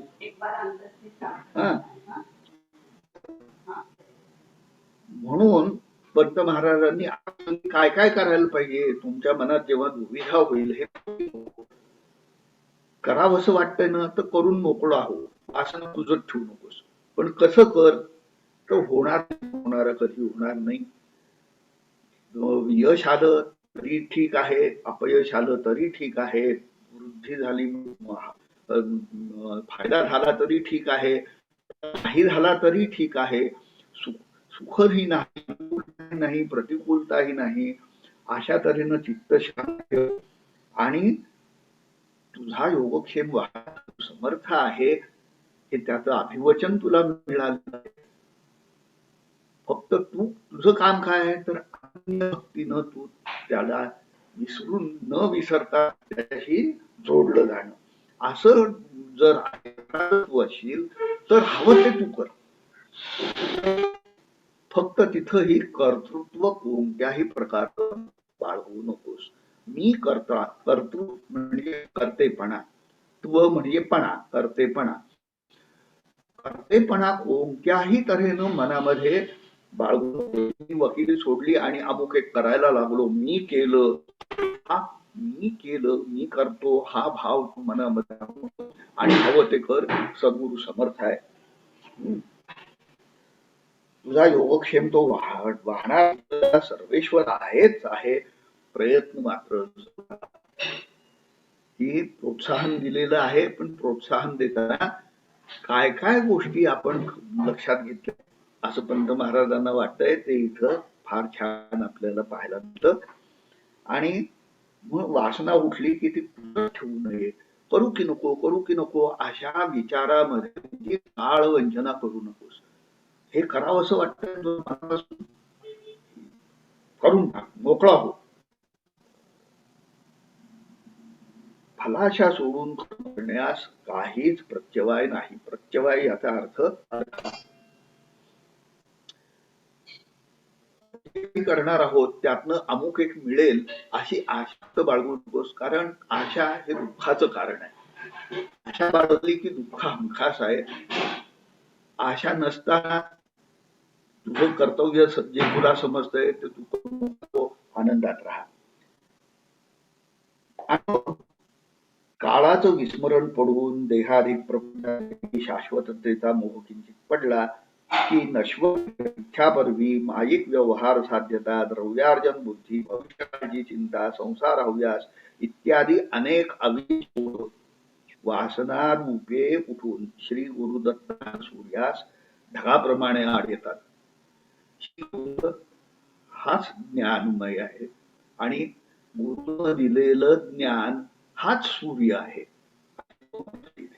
श्री गुरुनं दिलेलं असं जे ज्ञान, त्या ज्ञानाला सूर्य म्हटलं. हा एक भाग. श्री गुरुदत्त हाच कोणी एक ज्ञान सूर्य आहे असा दुसरा एक अर्थ. आणि श्री गुरुदत्त हा ज्ञान सूर्य झाकळला जातो. कशामुळे झाकळला जातो? तो ढगांप्रमाणे सूर्याला आवरण घालतात, पण ते नेहमी घालू शकत नाही, किंचित काळ घालतात. पण त्या किंचित काळ घातलेल्या आवरणामुळे अंधार पडतो आणि आपल्याला दिशा चुकतात आणि आपलं नुकसान होतं. हा विवेक आपला नाहीसा होण्याचं कारण काय आहे तर ढग आड येणं. ते ढग कोणते आहेत त्यांची यादी केली इथे. काळाचं विस्मरण आहे, देहारिक प्रपंचाच्या ठाई शाश्वत आहे, संसार हा शाश्वत नव्हे, विषयामध्ये घुसू नका, हसू नका, तुम्ही घुसू नका.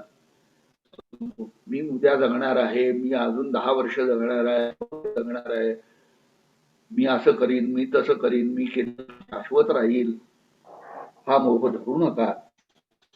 द्रव्यार्जन बुद्धी, मी खूप पैसा मिळवायला पाहिजे, पुढच्या 7 पिढ्या बसून खातील, भविष्यकाळची चिंता, उद्या काय होईल याची करणं माझं कर्तव्य आहे. मी उद्याची तर कोण करणार असं वाटतं. संसारात मला हे हवं ते हवं इत्यादी इत्यादी ह्या सगळ्या गोष्टींना पंत महाराज अविद्येची बोर म्हणतात. अविद्या म्हणजे काय? या न विद्यते विद्या. परमानुभव प्रकाशामध्येही हे छान सांगितलेलं आहे की विद्या म्हणजे जाणण्याची शक्ती. जाणण्याची शक्ती नाही ही अविद्या, आणि म्हणून ही अविद्याच माया बनते असं प्रकाशामध्ये फार छान सांगितलेलं आहे. ह्या न विद्यते अशा अविद्येनं काय पोरं तिला प्रसवली. कोणकोणती तर काळाचं विस्मरण, देहारिक प्रपंचाच्या शाश्वतता वगैरे वगैरे ह्या सगळ्या आत्ताच्या गोष्टी. ह्या गोष्टी ढगाप्रमाणे आपलं जे ज्ञान आहे त्याला ढाकळून टाकतात. त्याचा परिणाम विवेक आपला नाहीसा होतो, विवेक अंध होतो. विवेक नसल्याने झालेला अंध तो विवेक अंध, आणि त्या विवेकांध झाल्यावरती अनेक गोष्टी करायला माणूस की ज्या त्यानं करायला नको आहेत. आणि ह्या संसारामध्ये पुढील क्षणाचा भरोसा नाही, स्थितीचाही निश्चय धरता येत नाही. अशा प्रसंगी थोडं जरी आपण आपली विसरलो, गुरुनं दिलेल्या ज्ञानानं जी आत्म्याची खोड आपल्याला लागली की मला नाव नाही, मला रूप नाही, मला काळ नाही, मला मरण नाही, मला जन्म नाही, मला मृत्यू नाही, पाप नाही, असं जे काही काहीच नाही असं जे ते मी, हे जे काही ते तू दत्ता, हे जे गुरुनं कृपेनं खूण दिली की आपण विसरतो तर विवेक नाहीसा होतो. विवेक का नाहीसा होतो? तर अविद्येची पोरं ही त्या ज्ञान सूर्याला लागतात आणि मग अहित होतं. आणि मग काय होतं? ते काय आहे तर संसार चिंतन घडू लागलं की अनेक कोटी फेरे फिरावे लागतील. पुन्हा जन्म पुन्हा जन्म, ह्या योनीमध्ये एकदा त्या योनीमध्ये एकदा, 14 अनंत वेळा फिरत राहशील. ह्या प्रकारे आत्मघातास माणूस प्रवर्ततो. परमार्थी पुरुषास हे योग्य नाही. जागा झाला आहे, ज्याला आपण जड नाही चैतन्य आहोत याची जाणीव झाली, अशा पुरुषाच्या चैतन्य स्वरूपाकडचं आपलं लक्ष कधीही ढळू नये. आणि मग पुढं साधनातही न येतील अशासाठी समर्थाचं चिंतन करावं. सद्गुरु समर्थाची करुणा भागा. आता कल्पित विघ्न याविषयी मुकुंदा छान बोलला. मुळात संसारच कल्पित आहे. या संसारातल्या अडचणी म्हणून आपोआप सगळ्या कल्पित आहेत. ह्या सगळ्या अडचणी दूर करायचं सामर्थ्य एका सद्गुरू मध्ये आहे. सद्गुरूचं स्मरण कर, सद्गुरूला म्हणजे ह्या अडचणी दूर होतील. समर्थाचं चिंतन तुझ्याकडनं नियमित होईल. द्वंद्वरूप प्रारब्ध वेठीनं भोगून सारावं, म्हणजे तुम्ही रुसू नका याप्रमाणे, किंवा सुख दुःखे समे कृत्वा समत्व करून राहा. कसं राहू याविषयी इथं दिग्दर्शन केलं. आशा दुःखदायक आहे म्हणून त्या आशेच्या झपाट्यात सापडू नका. मग संचित प्रारब्धमानाचा विचार तिथं पंत महाराज सांगतात. आणि चरणी तनु मन धन अर्पून त्यांचं बोधामृत प्राशन प्रेमपुष्टीनं भजनानंदात नाचणं सोडून विषक प्राशनाच्या इच्छेनं वासना विस्तार करून त्याच्या हातातील माकडाप्रमाणे नाचणं योग्य नव्हे असं रावजी आहे. आणि रावजींना सुचवलेलं ही आपणही ते लक्षात ठेवलं पाहिजे. भक्तीची कास सोडू नका वगैरे नियमाचा उल्लेख छान केला. पुढं अद्वैत स्थिती बांधण्यास अहर्निशी झटत असावं. त्याच्यासाठी काय करायचं तर ते आता सारांश सकाळच्या पदामध्ये जगी राहू न येऊ होऊ संसारी मायावी जना होऊ लोकांना त्यांच्यासारखेच आपण आहोत असं वाटलं पाहिजे मात्र लोळू गुरुद्वारी आम्ही सतत गुरुच्या पायी लोळायच्या लोळायची इच्छा धरू आणि लोळत राहू सतत समर्थाचं चिंतन करू तेच आम्हाला योग्य आहे ह्या आणि त्या सद्गुरु शिवाय दुसरं कोणीही नाही तेच गुरुच एकमेव या जगामध्ये सगळा आत बाहेर संसार आहे त्याचंच रूप आहे त्याच्याशी होऊन राहू सद्गुरु शिवाय दुसरं कोणीही नाही.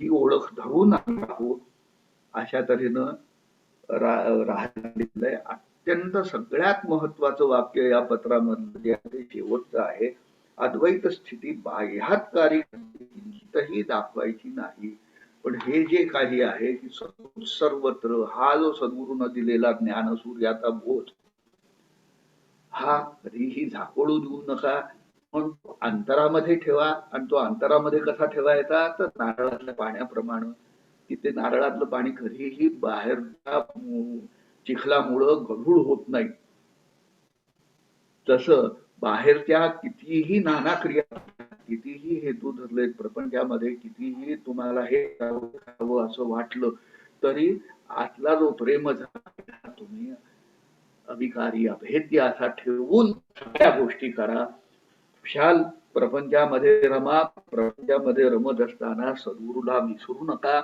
प्रपंच त्याचं रूप आहे हे पाहायला शिका आणि हे उघडपणाने होऊ नका कारण उघडपणाने दाखवायला गेलं की ते ढोंग होऊ नका ढोंगी होऊ नका जगी राहू खून न देऊ त्याच प्रकारचं दुसरे जाऊ येऊ गुरुसी गाऊ नेदू खून जना नेदू खून जना न देऊ खून आम्ही लोकांना देणार नाही अशा तऱ्हेनं आपण होऊ संसारी आम्ही संसारात आहोत पण आम्ही संसारी नाही आहोत असं आपण विसरून आपलं स्वतःच विसरून स्वतः वेगळे नवच आहे हा सद्गुरु सगळीकडे भरून आहे हे कायम आठवत असे विरून जाऊया श्री दत्त दत्त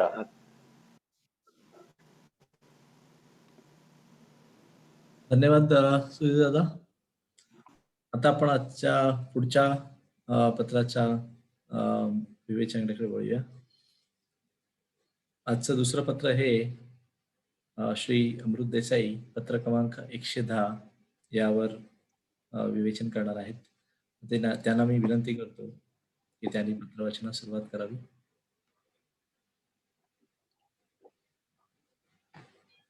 श्री गुरुदेव दत्त.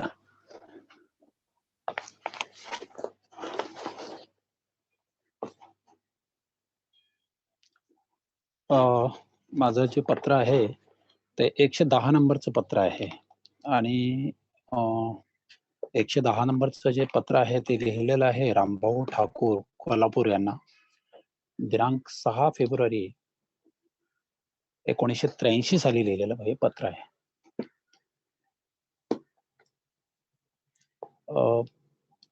पत्रामध्ये हे जे पत्र लिहिलेलं आहे त्याच्यामध्ये पंत महाराजांनी खूप चांगल्या पद्धतीचं हे केलेलं म्हणजे इथे अभिमानासंदर्भात त्यांनी आपल्याला चांगलं मार्गदर्शन या पत्राच्या माध्यमातून केलेलं. मी पत्र वाचतो. फार दिवसांनी पत्र आले, तुझा पत्ता नव्हता. वरचेवर पत्र पाठवून खुशाल व्रत कळवीत जावे. कल्पिताचा अभिमान टाकला की पूर्ण समाधानी असतेच. रिकाम्या वासना उठल्याने व्याघ्रता येते. अहंभावाची उत्पत्ती स्थिती लय अखंड प्रकाशक. यास नवीन शांती कोणी काय द्यायची. असा प्रश्नचिन्ह पुढे दिलेला आहे आणि ध्यानात असावे तुझ्या कामाची वगैरे सविस्तर हकीकत कळवणे. स्मरण आहेच, स्मरण असू दे, पत्रे यावीत तुझा दत्त.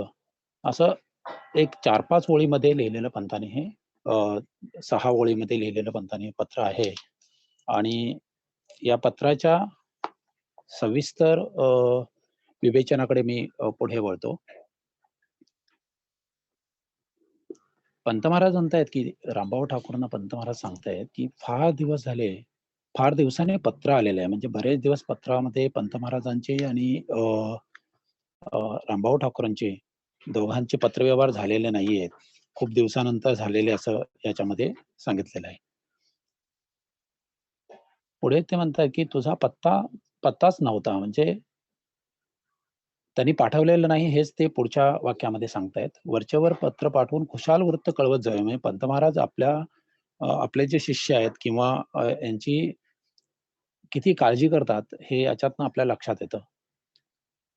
कल्पिताचा अभिमान टाकला की पूर्ण समाधानी असतेच असं म्हटलेलं आहे पंत महाराजांनी.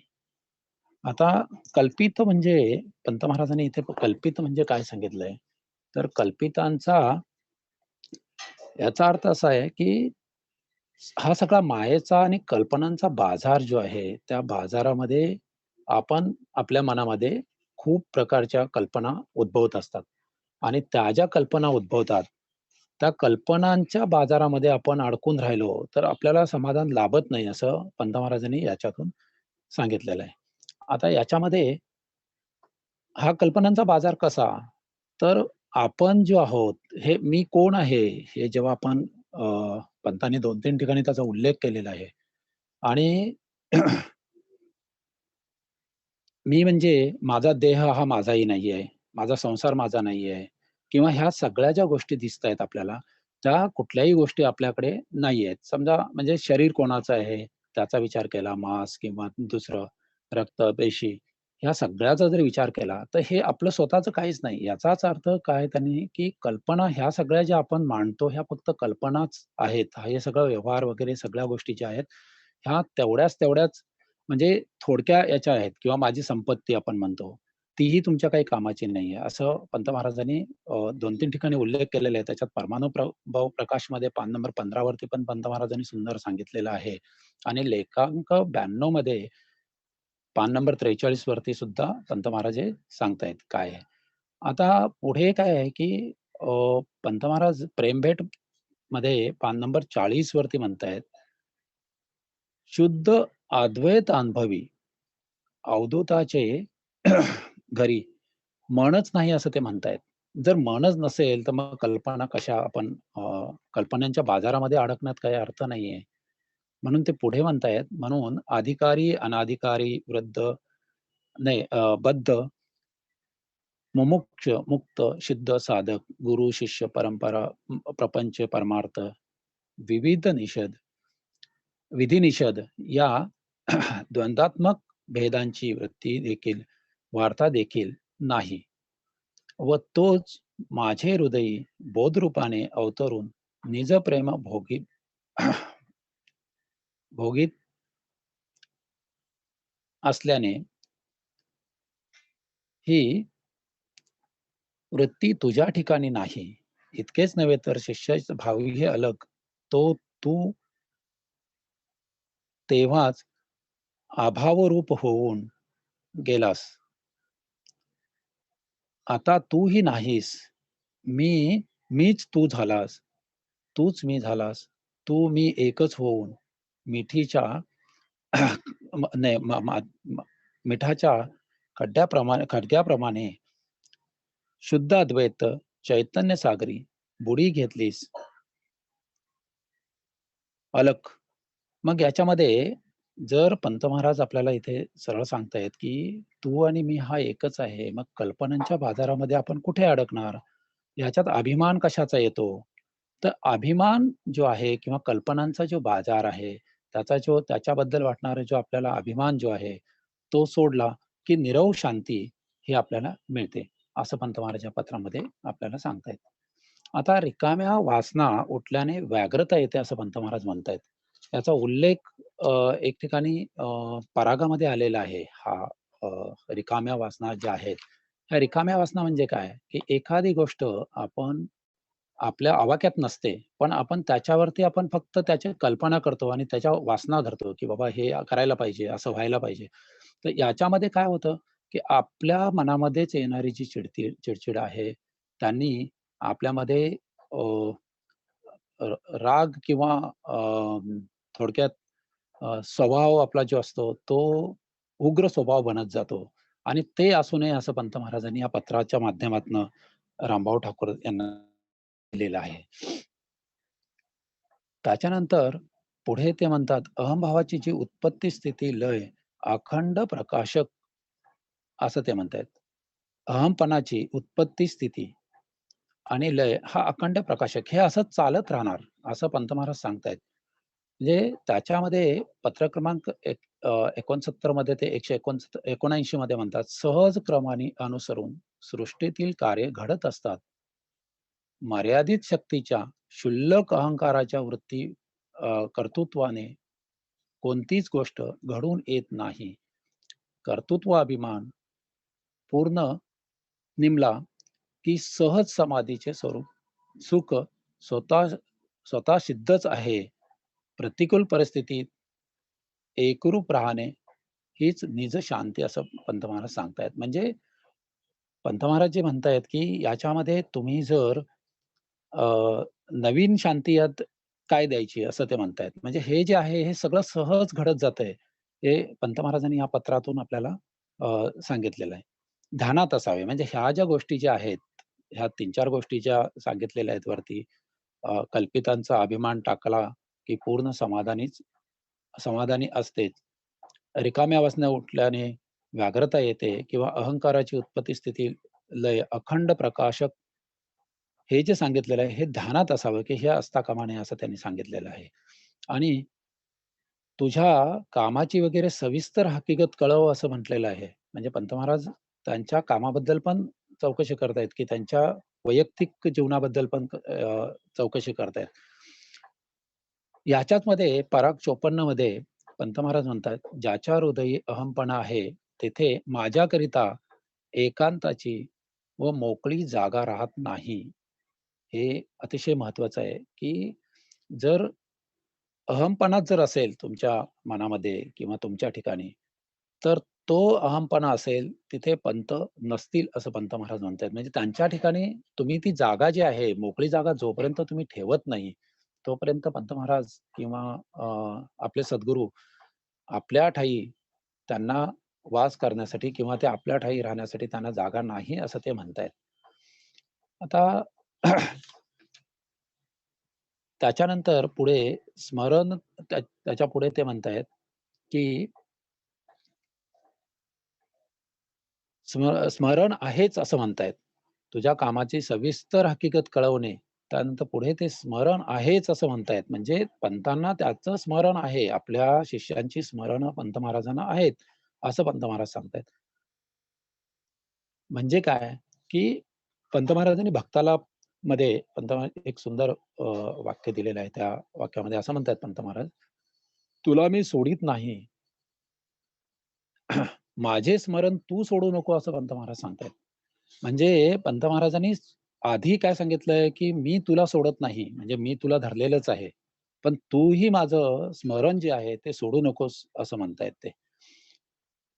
पुढे म्हणतायत स्मरण असू दे, म्हणजे तुलाही स्मरण असू दे असंही त्यांनी सांगितलंय. लेखांक जो आहे 51 नंबरचा जो आहे त्याच्यामध्ये 10 धडे या नावाचा एक लेखांक आहे. लेखांक 51 मध्ये. तिथे ते तिथे असं सांगतायत 10वा जो धडा त्यांनी दिलेला आहे आपल्याला त्याच्यामध्ये म्हणतायत, की आत्मचर्चा चालवा असं म्हटलेलं आहे त्यांनी. आत्मचिंतन करा. गुरुचे अखंड नामस्मरण करा. त्याची स्थिती लक्षात आणा असं पंत महाराज सांगतायत. म्हणजे काय, की पंत महाराजांना सांगायचंय इथे जे पंत महाराजांनी सांगितलंय, की "तू मला विसरू नकोस" असं जे म्हणतायत. "मी तुला धरलेलंच आहे."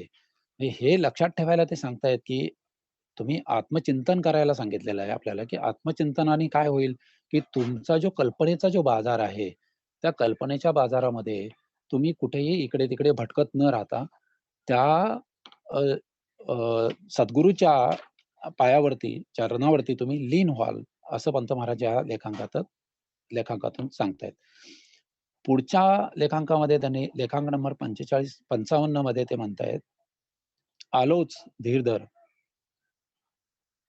आलो धीर धर, पाठीवर आहे, मी तुझा पाठीराखा, समर्थ आहे, भिवू नको." असं असं त्यांनी इथे या लेखांकामध्ये आपल्याला सांगितलेलं आहे. म्हणजे स्मरण आहेच जे म्हणतायत पंत महाराज, त्याची इथे पुष्टी त्यांनी केलेली आहे लेखांक नंबर 55 मध्ये. आणि ज्या गोष्टी पंत महाराजांनी नियम किंवा आपल्याला ज्या अ, अ, अ, अभिमानाबद्दलच्या ज्या हे सांगितलेल्या आहेत आपल्याला, बऱ्याच ठिकाणी त्याचा उल्लेख पण आलेला आपण पाहिलेला आहे. तर पंत महाराजांना अपेक्षित आहे, की तू कुठल्याही अभिमान जो आहे, तो अभिमान तुला मारक आहे. तर त्या मारक अभिमानाच्या तू आहारी जाऊ नकोस, असं पंत महाराजांनी आपल्याला इथे सांगितलेलं आहे.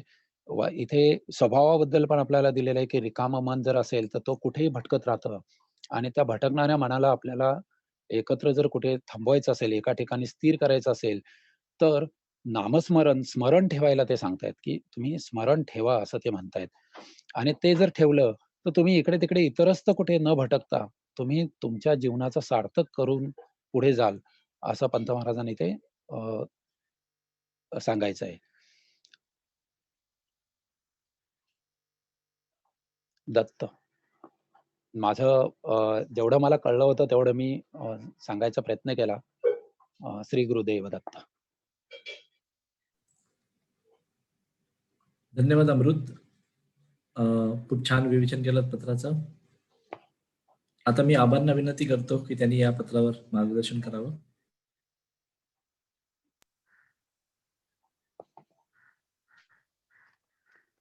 श्री गुरुदेव दत्त. दत्त.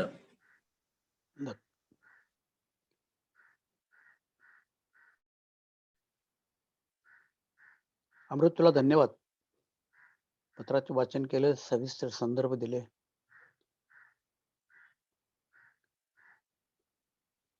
रामभाऊ ठाकूर, कोल्हापूर यांना लिहिलेले पत्र.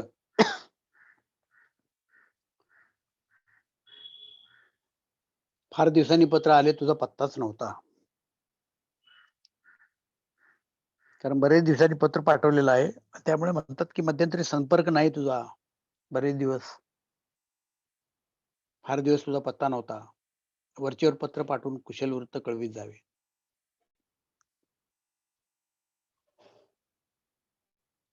भक्तांच्या स्थितीविषयी, ते कुठे आहेत, काय करतात, कसे राहतात, याच्याबद्दल पंतांना नेहमी चिंता असायची. त्याच्याबद्दल त्यांना नेहमी स्मरण असायचं. आणि म्हणूनच ते त्या काळजीपोटीच म्हणतात की कुशल वृत्त कळवीत जावे, तुझा पत्ताच नव्हता बरेच दिवस. आणि पुढे ते म्हणतात की कल्पिताचा अभिमान टाकला की पूर्ण समाधानी असतेच. रामभाऊ ठाकूरांनी काहीतरी प्रश्न त्यांना केलेला आहे, म्हणून महाराजांनी असं उत्तर त्यांना दिले की कल्पिताचा अभिमान टाकला की पूर्ण समाधानी असते. आपला प्रपंच हा सगळा दृश्य प्रपंच आहे, तो हा कल्पितच आहे. आणि मनुष्य हा सतत कल्पना करतच असतो. व्यवहारिक जगामध्ये सतत त्याच्या कल्पना चाललेल्या असतात. मग त्या कल्पनेचा जर अभिमान टाकला, काही कल्पना ह्या उठतच असतात. त्याचा जर अभिमान टाकला की मीच केलं, मी करतो, माझ्यामुळेच हे सगळं झालं, असं व्हावं, तसं व्हावं, ह्या सगळ्या कल्पनाच आहेत. ह्याचा अभिमान जर टाकला आणि कर्तृत्व आपण टाकलं तर ते समाधान आहे. म्हणजे ते लाभालाभ जय असं जे म्हणतो आपण मागच्या पत्रामध्ये, की मग त्याचं फळ कोणतंही असे ना, मग त्या ठिकाणी समाधानीच होते. रिकामे वासना उठल्याने व्यग्रता येते. व्यग्रता म्हणजे माणूस त्याच्यात गुंतून पडतो. ती वासना उठली की ती वासनेची ती कल्पना करतो, असं असेल, तसं व्हावं, असं व्हावं, तसं व्हावं. मग त्या वासनेच्या सुखदुःखामध्ये अडकतो, त्याच्या गोडीमध्ये अडकतो आणि मग तो व्यग्र होतो. आणि मग त्याला काय वाटतं, आणि मग त्याचा अमूल्य वेळ कधी वाया जातो हेच कळत नाही. अहमपणाची उत्पत्ती स्थिती लयास अखंड प्रकाश आहे. अहम स्फुरण जे होतं,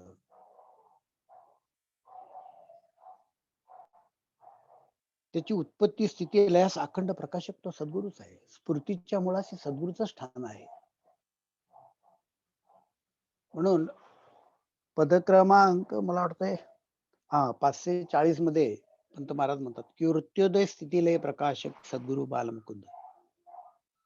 हे वृत्ती उठतात, राहतात, मावळतात, ह्या सर्व गोष्टीचा जो प्रकाशन करणार आहे, सर्व गोष्टीला जो आधार आहे, तो हा सद्गुरूच आहे. आणि त्याच्याच इच्छेने ह्या सगळ्या गोष्टी घडतात. यास नवीन शांती कोणी काय द्यायची? या ज्या वृत्ती उठत्यात, राहत्यात आणि मावळत्यात, याला नवीन शांती कोण काय देणार? कारण त्याच्या मुळाशी तो सद्गुरूच आहे. ध्यानात असावे. म्हणून धरी म्हणा दत्त भजन गोडी यामध्ये महाराज म्हणतात की वृत्ती उगम निवडी. त्या वृत्तीचा उगम कुठून आहे हे पहा, हे ध्यानात घेतो. तुझ्या कामाची वगैरे सविस्तर हकीकत कळेल. तू कसा आहेस, काय काम करतोस, कसं काय धंदा चाललेला आहे हे तू सविस्तर कळवणे. स्मरण आहेच, स्मरण असू दे. तुझं अखंड स्मरण आहे मला. कारण सद्गुरू कधी कुणालाच विसरत नाही. सद्गुरू ह्या अखंड विश्वावर चराचरावर त्याला विस्मरण कधीच घडत नाही. सतत स्मरण राहणं त्यांचं हे त्याचा स्वभावच आहे. आपण जीव रूपानं जे मी आणि माझं म्हणून जे बसलेलं आहे त्याच्यामध्ये आपण त्याचं विस्मरण करतो.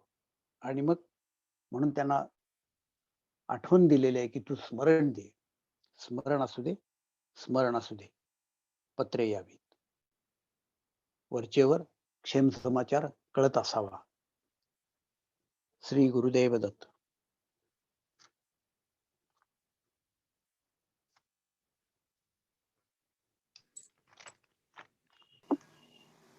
धन्यवाद आबा. आता मी सुधीर दादांना विनंती करतो की त्यांनी या पत्रावर मार्गदर्शन करावं. श्री गुरुदेव दत्त.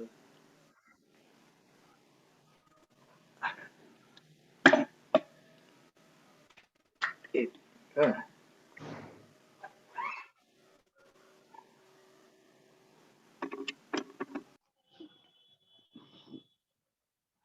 आपण 110वं पत्र ऐकलं आणि आबांनीही त्यातलं मर्म आपल्या पुढं छान विवरून दिलं. पंतप्रधानांचं भक्त वात्सल्य त्याच्यामध्ये त्याला आढळून येतं. आणि समाधान वृत्ती कशी बाळगावी तर याच्यासाठीची युक्ती पंत महाराज सांगतात की कल्पिता मान टाकला की पूर्ण समाधानी आहेच.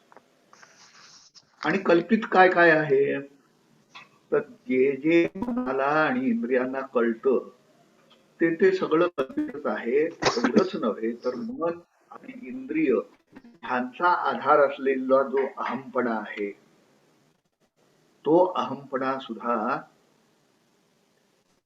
प्रकाशक सद्गुरू आहे. म्हणजे तो अहमपणा सुद्धा कल्पितामध्येच येऊन मोडतो. आणि अशा कल्पित अहमतेला वाटणाऱ्या ज्या वासना आहेत या रिकाम्या म्हटल्या. खरं का रिकाम्या आहेत तर त्या समाधान देत नाहीत. कितीही वासना पूर्ण झाल्या तुमच्या तरी तुम्हाला पूर्ण समाधानीचा अनुभव येत नाही. हे झाल्यानंतर दुसरं काहीतरी हवंच असतं. म्हणजे भूक लागली आहे त्यावेळेला जेवायला हवं असतं. जेवायला वाढायला लागले की मला भाकरी नको, मला पुरणपोळी हवी. आणि अशा तऱ्हेनं वासना ज्या आहेत ह्या सगळ्या रिकाम्या होत राहतात. की वासनांची पूर्ती झाली तरी समाधान वृत्ती. तर व्यग्रता या शब्दाचा अर्थ माणूस कामात गुंतलेला असणं. अग्र म्हणजे टोक. वेगवेगळी अग्र सारखी एक अग्र आपण बुजवलं दुसरं सुरू होतं. एक वासना आपण नाहीशी करायचा प्रयत्न केला की दुसऱ्या अनंत वासना त्याच्या जागी निर्माण होतात. आणि त्यांच्या समाधानासाठी म्हणून त्या पूर्ण करण्यासाठी म्हणून माणूस उद्योगात राहतो, काहीतरी कर्तव्यपणा धरतो, म्हणून व्यग्रता येते संत महाराज म्हणतात. पुढं अहमपणाची उत्पत्ती स्थिती लयाला अखंड प्रकाशक सद्गुरू आहे आणि तो आत्मा तुझा आहे, तूच तो आहेस. नवीन शांती कोणी कुणाला द्यायची असा प्रश्न केलेला आहे. इथे मृत्युदय स्थिती लय प्रकाशक सद्गुरू बाल मुकुंद अशा पदाची आठवण होते. आणि पंत महाराज पराक 89 मध्ये सुरुवातीला फार छान की आपल्याला राग येते त्यावेळेला आपल्याला भान येतं, त्या भानाच्या वेळेला आधी आहेपणा आपल्याला अनुभवता येतो आणि मग त्या आहेपणाला मी आहे मीपणा जाऊन चिकटतो. म्हणजे ह्या मीपणाच्या वृत्तीकडे सुद्धा साक्षी भाव पाहता येतं, हे त्या 89व्या परागामध्ये आपल्याला पाहायला मिळतं. आणि म्हणून हा मी पण जर मी साक्षी भावनेनं पाहू शकतो, वेगळा करून पाहू शकतो, तर तो मी नाही. जाणता जो कोणी आहे, जाणल्या जाणाऱ्या वस्तू नेहमी वेगळा असतो. हा प्रेमामध्ये आपल्याला सिद्धांत वाचायला मिळतो आणि आपल्या अनुभवालाही तो की हे जे मी जाणतो, हे मी जे जाणतो ते मी नाही. आणि हा नियम पुढे आपण सगळीकडे लावत जाऊन व्यतिरेक साधतो आणि जड आहे त्याला मी जाणणार आहे, जड आहे ते मी नाही, ते मी नाही. मग कोण? तर जाणता जो आहे तोच, ही जाण आहे ते ज्ञान म्हणजेच आपण आहोत अशा तऱ्हेनं. आणि म्हणून शांती एकदा जी सद्गुरु कृपेनं दिली त्याच्या वर विश्वासून राहा, आणखी वेगळी काही नसते असं रामभाऊ ठाकूरांना पंतांनी लिहिलंय. आणि हे कायम लक्षात असू दे, स्मरण आहे आणि स्मरण असू दे याच्यामध्ये छान सांगितलं अमृतनं आणि आबांनी सुद्धा. सद्गुरु तुम्हाला कधीही विसरत नाही, कारण तो ज्ञानमयच आहे, तो ज्ञानरूपानं तुमच्यामध्ये आहेच, त्यामुळं त्याला तुमचा विसर पडला असं कधीच होत नाही. पण आम्ही आहोत अशी वेगळी कल्पना करतो आणि त्यामुळं आम्हाला त्याचं स्मरण करण्याची गरज पडते. तुम्ही त्याचं स्मरण केलं की तो सद्गुरु तुमच्या मध्ये आहेच. स्मरता प्रगटसी अवधूता स्मर्तृगामी दत्त आहे हे लक्षात असते. पत्र यावं असं पुढे पण म्हणतात. रामभाऊंना पुन्हा त्यांनी पत्र लिहिण्यासाठी केलेलं आहे. आणि तुझा दत्त म्हणजे इथे भूमिका एकेरी ठेवलेली आहे पंत महाराज रामभाऊ ठाकूरांशी सुद्धा. आणि रामभाऊ ठाकूरांना ते बरोबर वागवताना दिसतात. या पत्रामध्ये फार छान आशय असलेला होता, तो अमृतनं आणि आबांनी फार छान आपल्यापाशी सांगितला. लोकांचेही धन्यवाद. श्री गुरुदेव. तत्पूर्वी मी थांबण्यापूर्वी मघाच्या पत्रामध्ये पत्र क्रमांक 39 मधला एक विचार सांगायचा राहून, तर त्याच्यामध्ये गगन कुसुम असा शब्द वापरलेला आहे पंत महाराजांनी. गगन म्हणजे काय? गगन म्हणजे शून्य आहे, पोकळी आहे. शून्यातून काही निर्माण होऊ शकतं का? या आकाशाला फुल येणं हीच मुळी कल्पना. तर मग या संसारामध्ये असं व्हावं तसं व्हावं आणि हा सगळा संसार जो आहे हा या पोकळीचा विस्तार आहे.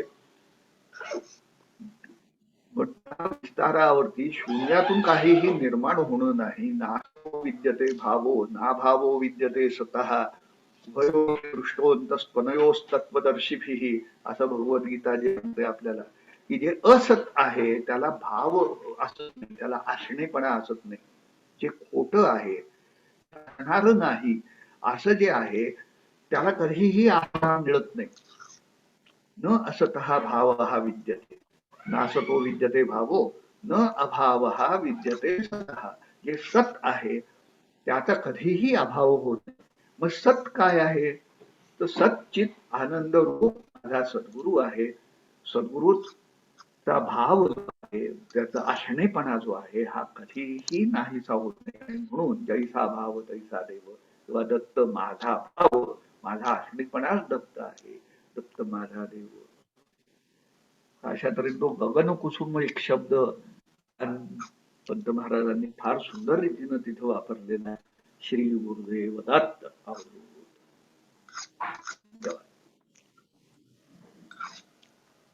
धन्यवाद सुधीर दादा. आता मी लता आत्यांना विनंती करतो की आजच्या दोन्ही पत्रांवर त्यांनी मार्गदर्शन करावं.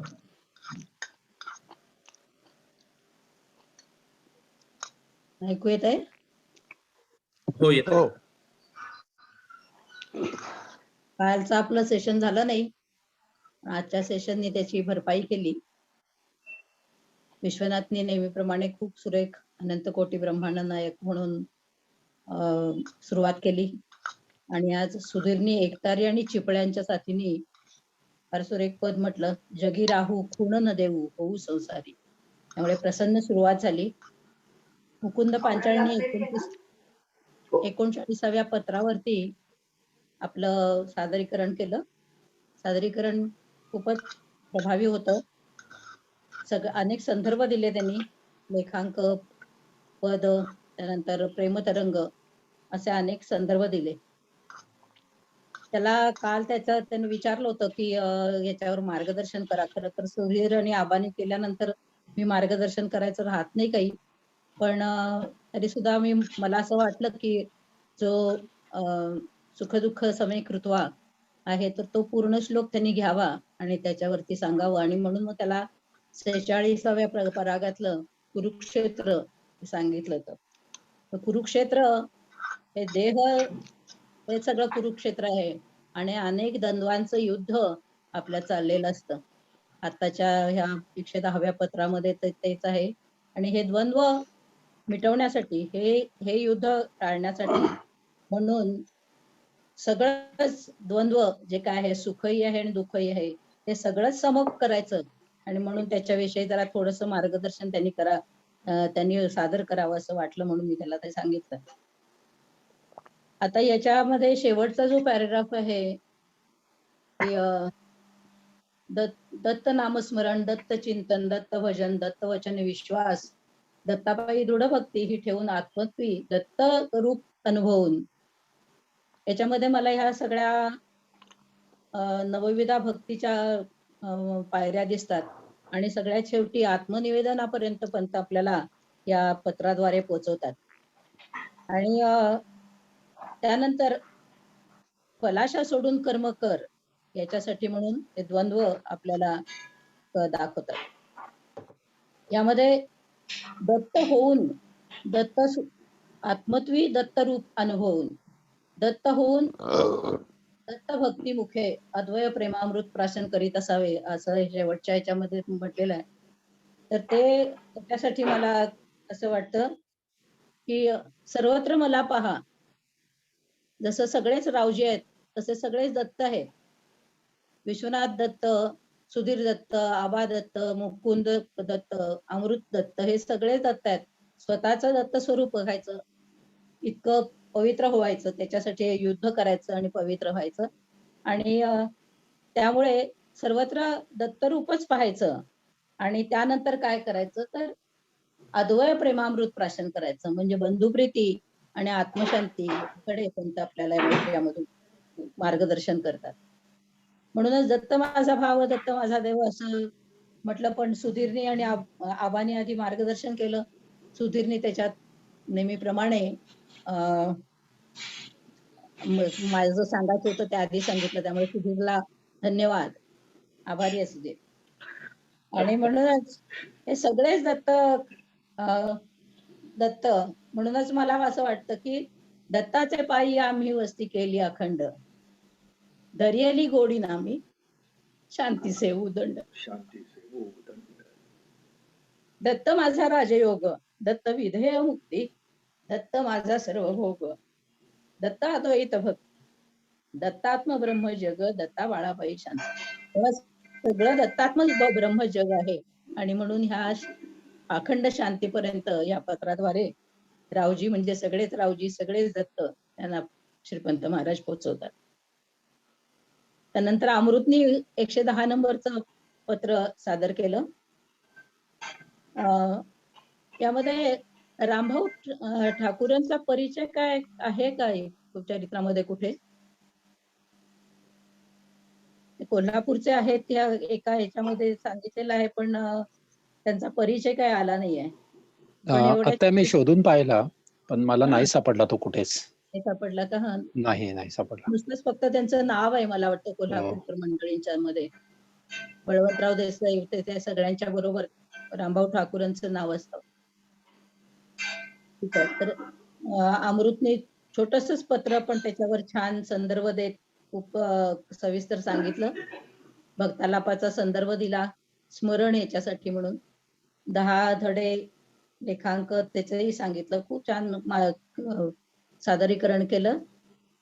भक्त हिताची कळकळ यामधून पंतांची आपल्याला दिसते ह्या 110 नंबरच्या पत्रावरून.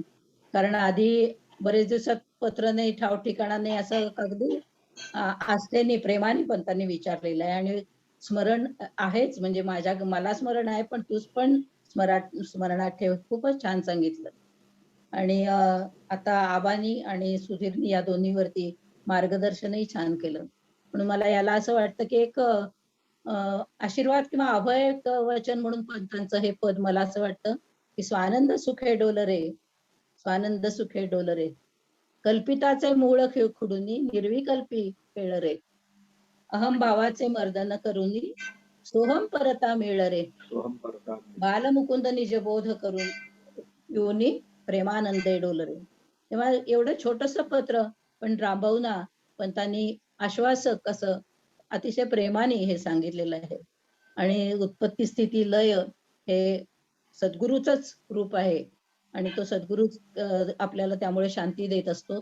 आणि मग आपल्याला आणखीन शांतीची काय गरज आहे, असं खूप छान पत्र, अगदी थोडक्यात पण खूप आश्वासक असं प्रेमभरे भरलेलं असं पत्र पंतांनी रामभाऊ ठाकूरांना लिहिलेलं. माझी दोन्ही पत्र सादरीकरण खूप चांगलं, खूप संदर्भ देता. तेव्हा मुकुंद आणि अमृत दोघांचंही परत एकदा अभिनंदन आणि आशीर्वाद असेच रेफरन्सेस घेऊन पत्र सादर करत राहा. श्री गुरुदेव दत्त. आबा आणि सुधीर दोघांनाही धन्यवाद आणि त्यांनाही दोघांना आशीर्वाद. श्री गुरु. विश्वनाथलाही धन्यवाद. तुम्हालाही धन्यवाद म्हटलं. आत्या तुम्हाला नमस्कार. नमस्कार. प्रोत्साहन आशीर्वाद आमच्या कायम पाठीशी राहो. होय.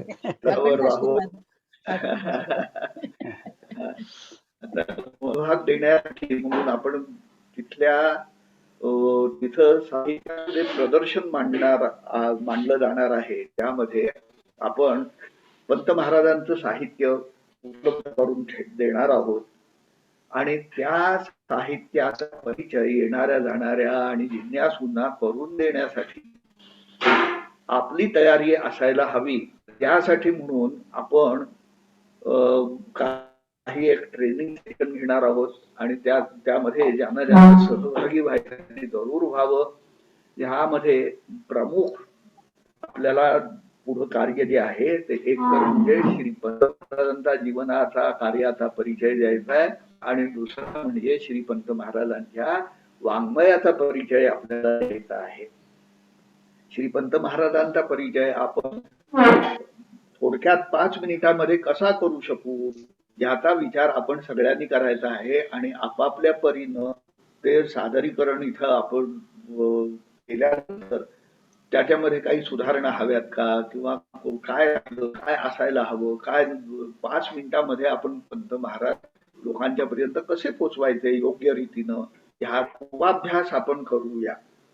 आणि त्याचप्रमाणे पंत महाराजांच्या ग्रंथांचा परिचय करून देत असताना पंत महाराजांनी कधी हा ग्रंथ लिहिला, त्याला निमित्त काय झालं, कशासाठी लिहिला, कुणासाठी लिहिला, ह्या ग्रंथामध्ये पंत महाराजांनी काय विषय हाताळलेला आहे, त्या विषयाचा आपल्याला काय उपयोग होणार आहे, आपण या ग्रंथाच्या अभ्यासामुळं आपल्याला काय मिळणार आहे किंवा काय त्याचा परिणाम आपल्यावर होतो, अशा सगळ्या मुद्द्यांचा विचार करून एकेका ग्रंथाचा परिचय आपण थोडक्यात कसा देऊ शकू 2 किंवा 3 मिनिटांमध्ये, आणि एकंदरीत 15 मिनिटांमध्ये समग्र पंत वाङ्मयाचा परिचय आपण कसा देऊ शकू, याच्यासाठी आपल्या सगळ्यांनी प्रयत्नाला लागावं आणि त्यासाठी आपण पूर्वतयारी करावी असं सगळ्यांना आवाहन करतो. या या या गुरुभक्ती योग या रंगांगडी नाचूया, या हो या हो प्रेम भरेची विश्व भरूया. ऐसेची गर्दी तसे ऐसेची हो गर्दी तसे तरी तसे काळाशीही खेचूया, हो प्रेम भरेची विश्व भरूया, ऐसेची गर्दी तसे तो हा सद्गुरुदत्त कर्दळीपुरी पंत स्वरूपी वते. हे पंतप्रेमामृत 18 श्लोक वगैरे पुढे ठेवूनही आपण महाराजांचा परिचय करून द्यायचा प्रयत्न केला, तर तेही फार उद्बोधक, समयोचित आणि थोडक्यामध्ये पण महत्वाच्या गोष्टी सगळ्या मांडणं असा तो परिचय होऊ शकेल. वस्तुतः अनंताची ओळख अनंत होऊनच द्यायला पाहिजे. हे जरी खरं असलं तरी आपण त्या आनंदाचेच अंश आहोत. अग्नीची दाहकता जशी ठिणगीमध्ये येते, तुम्ही सगळेजण सूर्यच आहात, ज्ञान सूर्य श्री गुरुदेव दत्तच आहात, त्यामुळे तुम्हाला यामध्ये अवघड वाटू नये. श्री गुरुदेव दत्त. तेव्हा जरूर आपापली नावं कळवा आणि विश्वनाथशी संपर्क साधून आपण हे ट्रेनिंग सेशन यशस्वी करूया. प्रशिक्षण हे घेतल्यामुळं आपल्याला इतरत्रही ह्या गोष्टीचा फायदा होणार आहे. आपल्याला पंत महाराज समजणार आहेत आणि ते मला किती समजलेत हे सांगण्याची ही संधी आहे, असं आपण लक्षात घेऊन या गोष्टीला प्रवृत्त होऊया. श्री गुरुदेव दत्त. गुरुदेव दत्त. त्यांना विनंती करतो त्यांनीही मार्गदर्शन करावं.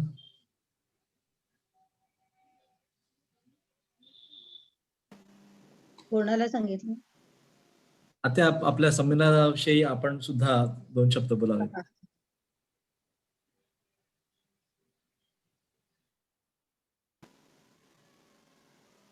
आज कोणी आहे पंतांचा परिचय 5 मिनिटात करून देणार? कोण सांगितलंय?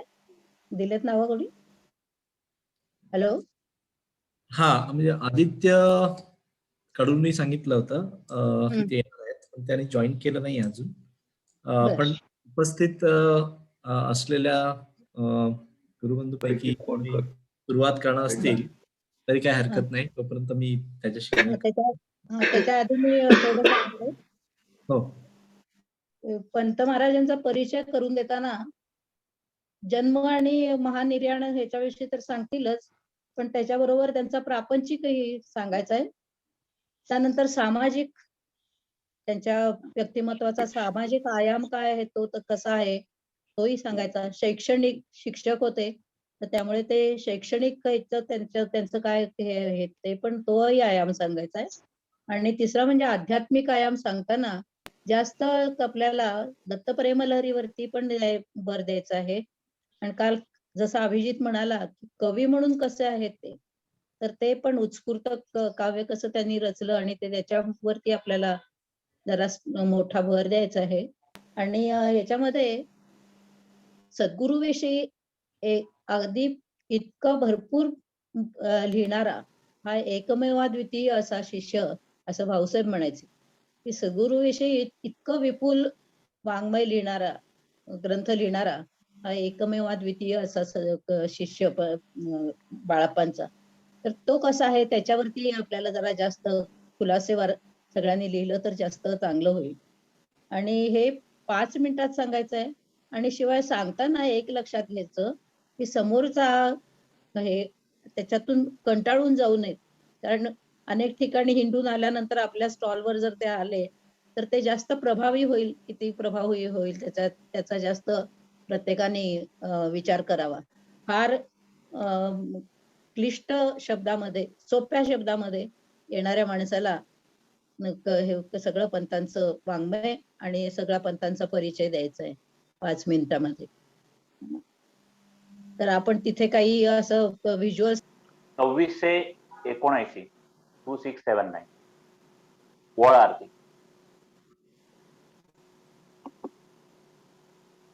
ओवाळू आरती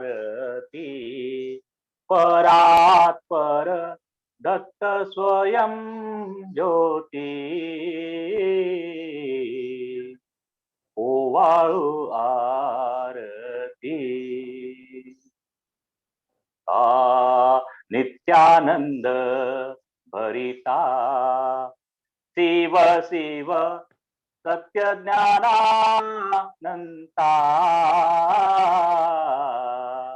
निज जन भजन रता प्रगट गुण सद्गुरु अवधूता. ओवाळू आरती परात पर दत्त स्वयं ज्योती. ओवाळू आरती निरुपम निर्गुणा दयाळू परम प्रेम सगुणा. हरिहर विधिरमना त्रिपा नरहरी गुरु राणा. ओवाळू आरती परात पर दत्त स्वयं ज्योती. ओवाळू आरती बोधाद्वैत रूपा अनुग्रहे हरिसी द्वैत तापा. स्वयंभू निर्विकल्पा दत्ता प्रेमानंदे अमुपा. ओवाळू आरती परात पर दत्त स्वयं ज्योती. ओवाळू आरती. श्री गुरुदेव दत्त. अनंत कोटी ब्रह्मांड नायक राजाधिराज योगीराज श्री सद्गुरु पंत महाराज की जय. गुरुदेव दत्त. दत्त. ओम धन्यवाद. नमः शिवाय. हा म्हणा. ओम नमः शिवाय. ओम नमः शिवाय. ओम नमः शिवाय. ओम नमः शिवाय. ओम नमः शिवाय. ओम नमः शिवाय. ओम नमः शिवाय. ओम नमः शिवाय. ओम नमः शिवाय. ओम नमः शिवाय. ओम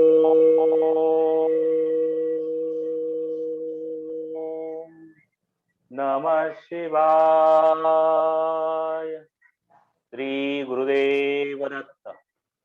सर्वांना पुन्हा एकदा साष्टांग नमस्कार. धन्यवाद मुकुंद दादा.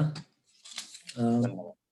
चला तर मग आजचा आपला पत्रवाचनाचा समारोप करूया आणि पुढच्या शनिवारी भेटूया. श्री गुरुदेव दत्त. दत्त.